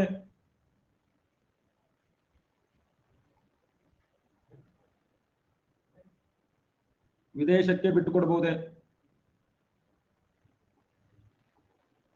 ಕೊಡಬಹುದು. ದೊಡ್ಡ ಪ್ರಕರಣ ಯಾವುದು? ಬೇರುಬಾರಿ ಯೂನಿಯನ್ ಪ್ರಕರಣ. ಬೇರುಬಾರಿ ಯೂನಿಯನ್ ಪ್ರಕರಣ ಇದು ಪಶ್ಚಿಮ ಬಂಗಾಳದ ಬಾರ್ಡರ್ ಅಲ್ಲಿ ಬರುತ್ತೆ. ಇಲ್ಲೇನಾಗಿತ್ತು? ರಾಷ್ಟ್ರಪತಿ ವಿಧಿ 143ರ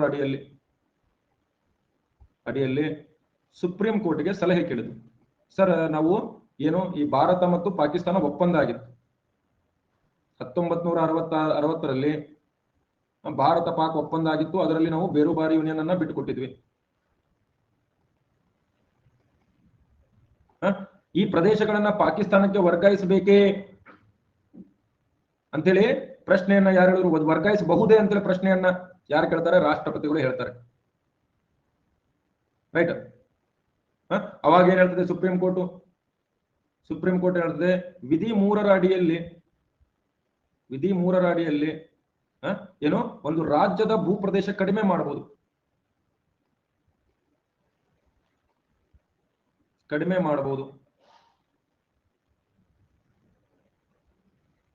ಆದರೆ ದೇಶದ ಭೂಭಾಗವನ್ನ ಬೇರೆ ದೇಶಕ್ಕೆ ಬಿಟ್ಟುಕೊಡುವಂತಿಲ್ಲ.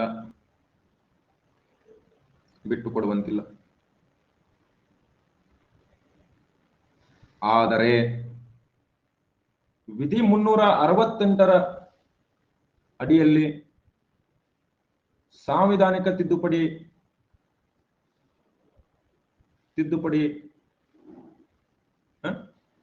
ಮೂಲಕ ವರ್ಗಾಯಿಸಬಹುದು. ಈ ಭೂಪ್ರದೇಶಗಳನ್ನ ಬೇರೆ ದೇಶಕ್ಕೆ ವರ್ಗಾಯಿಸಬಹುದು. ರೈಟ್, ವರ್ಗಾಯಿಸಬಹುದು ಅಂತೇಳಿ ಯಾರು ಹೇಳ್ತಾರೆ? ಇದೆ ಸುಪ್ರೀಂ ಕೋರ್ಟ್ ಹೇಳ್ತದೆ. ಕ್ಲಿಯರ್ ಇದೆಯಾ? ಇನ್ನೊಂದು ಪ್ರಶ್ನೆ ಬಂತು 1969ರಲ್ಲಿ. ಗಡಿ ವಿವಾದ ಇತ್ಯರ್ಥ ಮಾಡಬೇಕು ಅಂತಂದ್ರೆ ಸಂವಿಧಾನದ ತಿದ್ದುಪಡಿ ಬೇಕೆ?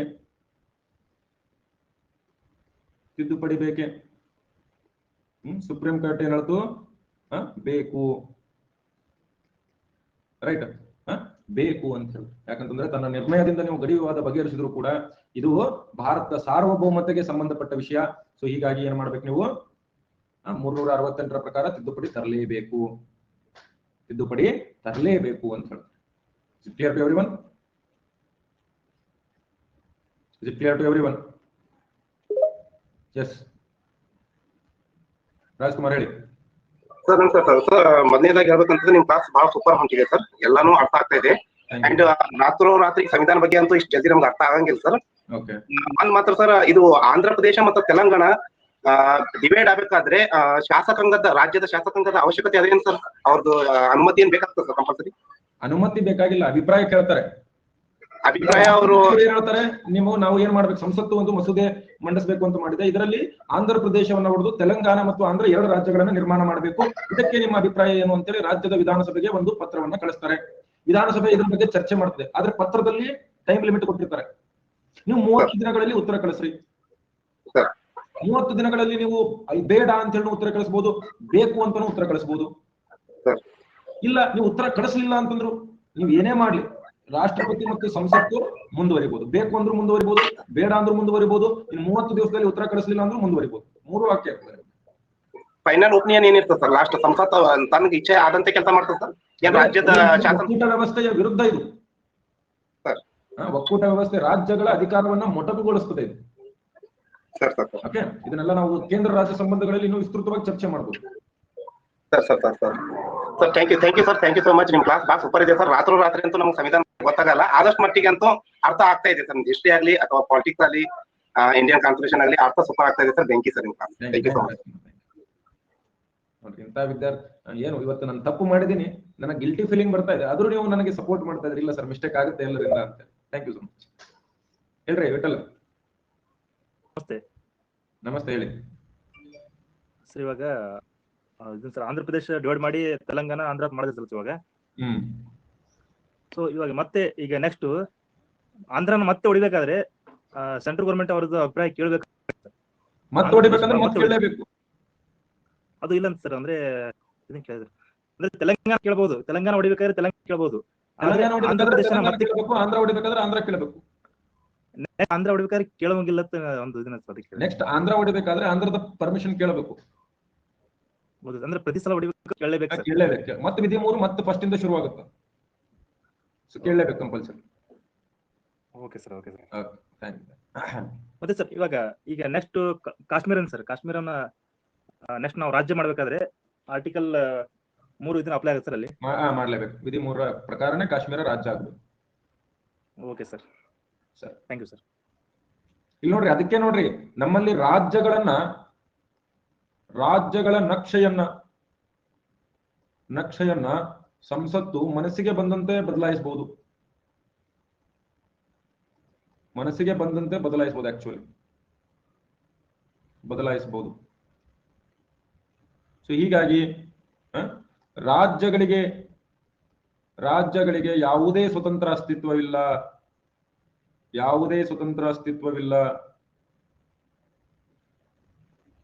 ಅಸ್ತಿತ್ವವಿಲ್ಲ. ಹೀಗಾಗಿ ನಮ್ಮ ದೇಶವನ್ನ ನಾಶಗೊಳಿಸಬಹುದಾದ ರಾಜ್ಯಗಳ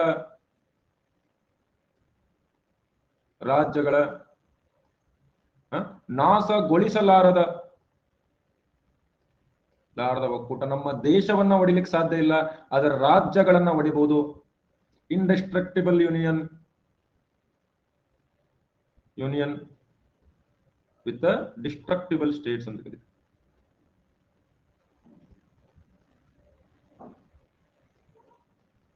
ಓಕೆ, ಸಿಂಪಲ್ ಇದು. ಎಸ್,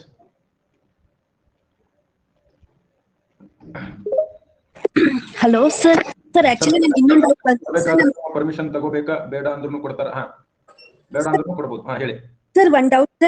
ಇವಾಗ ಆಂಧ್ರ ತೆಲಂಗಾಣ ಡಿವೈಡ್ ಆಗಿದೆ ಅಲ್ಲ ಸರ್, ಇದು ಸಂಸತ್ತಿಂದ ಇದು ಪರ್ಮಿಷನ್ ತಗೋಬೇಕಾಗುತ್ತೆ ಸರ್. ಹಾಗೆ ಇವಾಗ ಕ್ಯಾಪಿಟಲ್ಸ್ ಇರುತ್ತಲ್ಲ ಸರ್, ಒಂದಕ್ಕಿಂತ ಹೆಚ್ಚು ಅಂತ ಹೇಳ್ತಾರಲ್ಲ ಸರ್, ಅದಕ್ಕೂ ಸಂಸತ್ತಿನಿಂದ ಅನುಮತಿ ತಗೋಬೇಕಾ? ಇಲ್ಲಾಂದ್ರೆ ರಾಜ್ಯ ಸರ್ಕಾರದೇ ಅದ್ರದೇ ಆದ ಅಧಿಕಾರ ಇರುತ್ತಾ ಅಂತ? ಸರ್ಕಾರ ಎಕ್ಸಿಕ್ಯೂಟಿವ್ ಆರ್ಡರ್ ಮೂಲಕ ಮಾಡಬಹುದು ಅದನ್ನು. ರಾಜ್ಯ ಸರ್ಕಾರ ಒಂದು ಮಸೂದೆ, ರಾಜ್ಯ ವಿಧಾನಸಭೆಯಲ್ಲಿ ಮಸೂದೆ ಮಂಡನೆ ಮಾಡಿ ಹೇಳಬಹುದು ಸರ್. ಇನ್ನೊಂದು ಸರ್, ಜಮ್ಮು ಅಂಡ್ ಕಾಶ್ಮೀರದಲ್ಲಿ ಬೇಸಿಗೆ ಕಾಲದಲ್ಲಿ ಒಂದು ಕ್ಯಾಪಿಟಲ್ ಮತ್ತೆ ಸ್ವಂತ ಇಚ್ಛೆ, ಅದು ನೀವು ಎಷ್ಟಾದ್ರೂ ಕ್ಯಾಪಿಟಲ್ ಮಾಡ್ಕೊಳ್ರಿ. Okay sir, thank you sir. ಆದ್ರೆ ಕೆಲವೊಂದ್ಸರ್ತಿ ಕೋರ್ಟ್ಗಳು ಮಧ್ಯ ಪ್ರವೇಶ ಮಾಡ್ತಾವೆ, ಇದು ಸರಿಯಲ್ಲ ಅಂತ ಹೇಳಿ. ಎಸ್, ಶರಣ್ ಹೇಳಿ. ನಮಸ್ಕಾರ ಸರ್. ಹೇಳಿ. ಅದೇ ಸರ್, ನಾನು ಸಂವಿಧಾನ ಕೇಳಿದ್ದೆ, ಕೇಳಿಲ್ಲ ಸರ್. ಏನು ಕಾನ್ಸೆಪ್ಟ್ ಅರ್ಥ ಮಾಡ್ಸಕತ್ತೀನಿ. ನಾನ್ ಫಸ್ಟ್ ಓದಿದೆ ಸರ್, ಇದೇನು ಅಂತ ಗೊತ್ತಿರಲಿಲ್ಲ. ಫಸ್ಟ್ ವಿಧಿಗಳು ಮಾತ್ರ ಓದ್ಕೊಂಡು ಇಷ್ಟು ಕ್ಲಿಯರ್ ಆಗಿ ಕೇಳಿರಲಿಲ್ಲ ಸರ್. ಎಕ್ಸಾಂಪಲ್ ಅದೆಲ್ಲ ಮತ್ತೆ ನೀವು ಎಲ್ಲಾ ವಿಧಿಗಳನ್ನ ನೆನಪಿಟ್ಕೊಳಕ್ಕಾಗಲ್ಲ, ಬಟ್ ನೀವು ಅರ್ಥ ಮಾಡ್ಕೊಂಡ್ಬಿಟ್ರೆ ಅದು ಸಾಯು ತನಕ ನೆನಪಿಡ್ಬಿಡ್ತದೆ ಸರ್. ಸೆಕೆಂಡ್ ಮತ್ತೆ ಥರ್ಡ್ ವಿಧಿಗಳು ಅರ್ಥನೇ ಆಗ್ತಾ ಇರ್ಲಿಲ್ಲ ಸರ್, ಅದು ಕ್ಲಿಯರ್ ಆಗಿದೆ ಸರ್ ನಂಗೆ. Thank you sir. Thank you.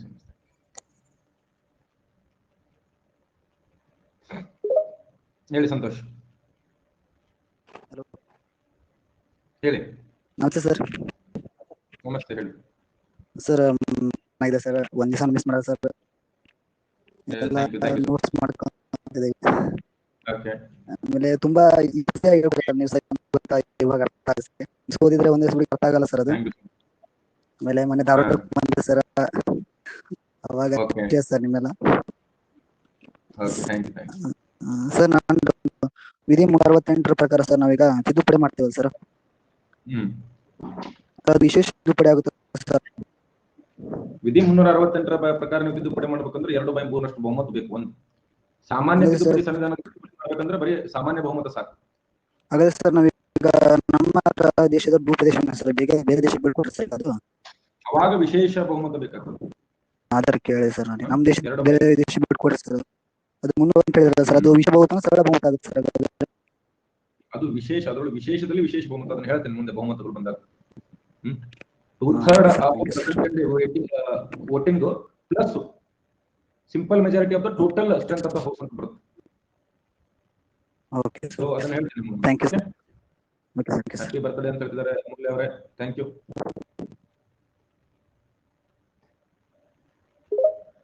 ಹೇಳ್ರಿ ಯು ಸರ್. ವಿಧಿ 2 ಈಗ ರದ್ದಾಗಿದೆ ಸರ್. ವಿಧಿ 2 ರದ್ದಾಗಿಲ್ಲ, 2A ರದ್ದಾಗಿದೆ ಸಿಕ್ಕಿಂ ಸಂಬಂಧಪಟ್ಟಂತೆ.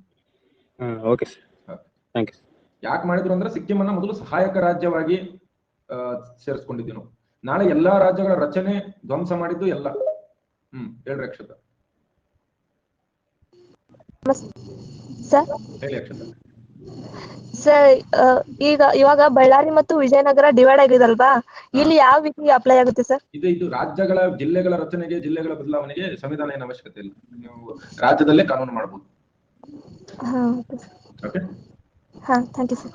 ಹೊಸ ತಾಲೂಕು ರಚನೆ ಮಾಡಬೇಕು, ಹೊಸ ಜಿಲ್ಲೆ ರಚನೆ ಮಾಡಬೇಕು, ಇವೆಲ್ಲ ರಾಜ್ಯಗಳ ಸಂಬಂಧ ಬಂದಾಗ ಇಲ್ಲಿ ಇದು ಬರ್ತದೆ. ಹೇಳಿ ಮುಂದೆ.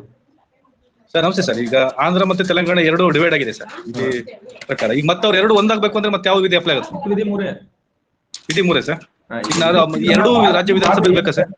ಭಾರತ ಭಾಗ ಏನಿದೆ ಆಲ್ರೆಡಿ, ಅದಕ್ಕೆ ಏನಾದ್ರೂ ನೀವು ಮುಟ್ಟಬೇಕಂದ್ರೆ ವಿಧಿ 3 ಬರಬೇಕು ಸರ್. ಈಗ 2 ವಿಧಾನಸಭೆಯಲ್ಲಿ ನಿರ್ಣಯ ಪಾಸ್ ಮಾಡಿ ರಾಷ್ಟ್ರಪತಿಗಳು ಕೇಳ್ತಾರೆ ಸರ್. 2 ವಿಧಾನಸಭೆ ಯಾವ್ಯಾವ್ದು ರಾಜ್ಯಕ್ಕೆ ಸಂಬಂಧ ಇದೆ ಎಲ್ಲರಿಗೂ ಅಭಿಪ್ರಾಯ ಕೇಳ್ತಾರೆ. ಆದ್ರೆ ಅವರ ಅಭಿಪ್ರಾಯ ರಾಷ್ಟ್ರಪತಿಗಳು ಅಥವಾ ಸಂಸತ್ತಿನ ಮೇಲೆ ಪೇಂಟಿಂಗ್ ಅಲ್ಲ ಅದು. ಸರಿ, thank you very much sir. ತುಂಬಾ ಚೆನ್ನಾಗಿ ಬರ್ತದೆ. ಫಸ್ಟ್ ಟೈಮ್ ಸರ್ ಪೊಲಿಟಿಕ್ ಕೇಳ್ತಾ ಇರೋದು. ನಾನು ಗಂಗಾಧರ್ ಅವ್ರದ್ದು ಬುಕ್ ತಗೊಂಡಿದ್ದೆ ಸರ್, ಬಟ್ ನಾವು ಡಿಪ್ಲೊಮಾ ಸ್ಟೂಡೆಂಟ್, ಗೊತ್ತಿರಲಿಲ್ಲ ಇಷ್ಟು ಡೀಪ್ ಆಗಿದೆ ಅಂತ ಹೇಳಿ. ಬಟ್ ಅರ್ಥ ಆಗ್ತಿದೆ sir. Thank you very much.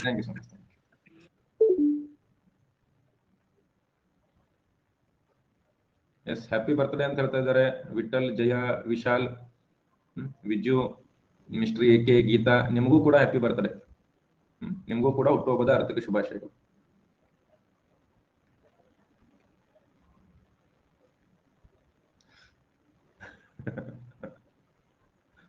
ಮತ್ತೇನು ಸುಮ್ನೆ ಹ್ಯಾಪಿ ಬರ್ತ್ಡೇ ಅಂದ್ರೆ ಏನ್ ಮಾಡಲಿ ನಾನು?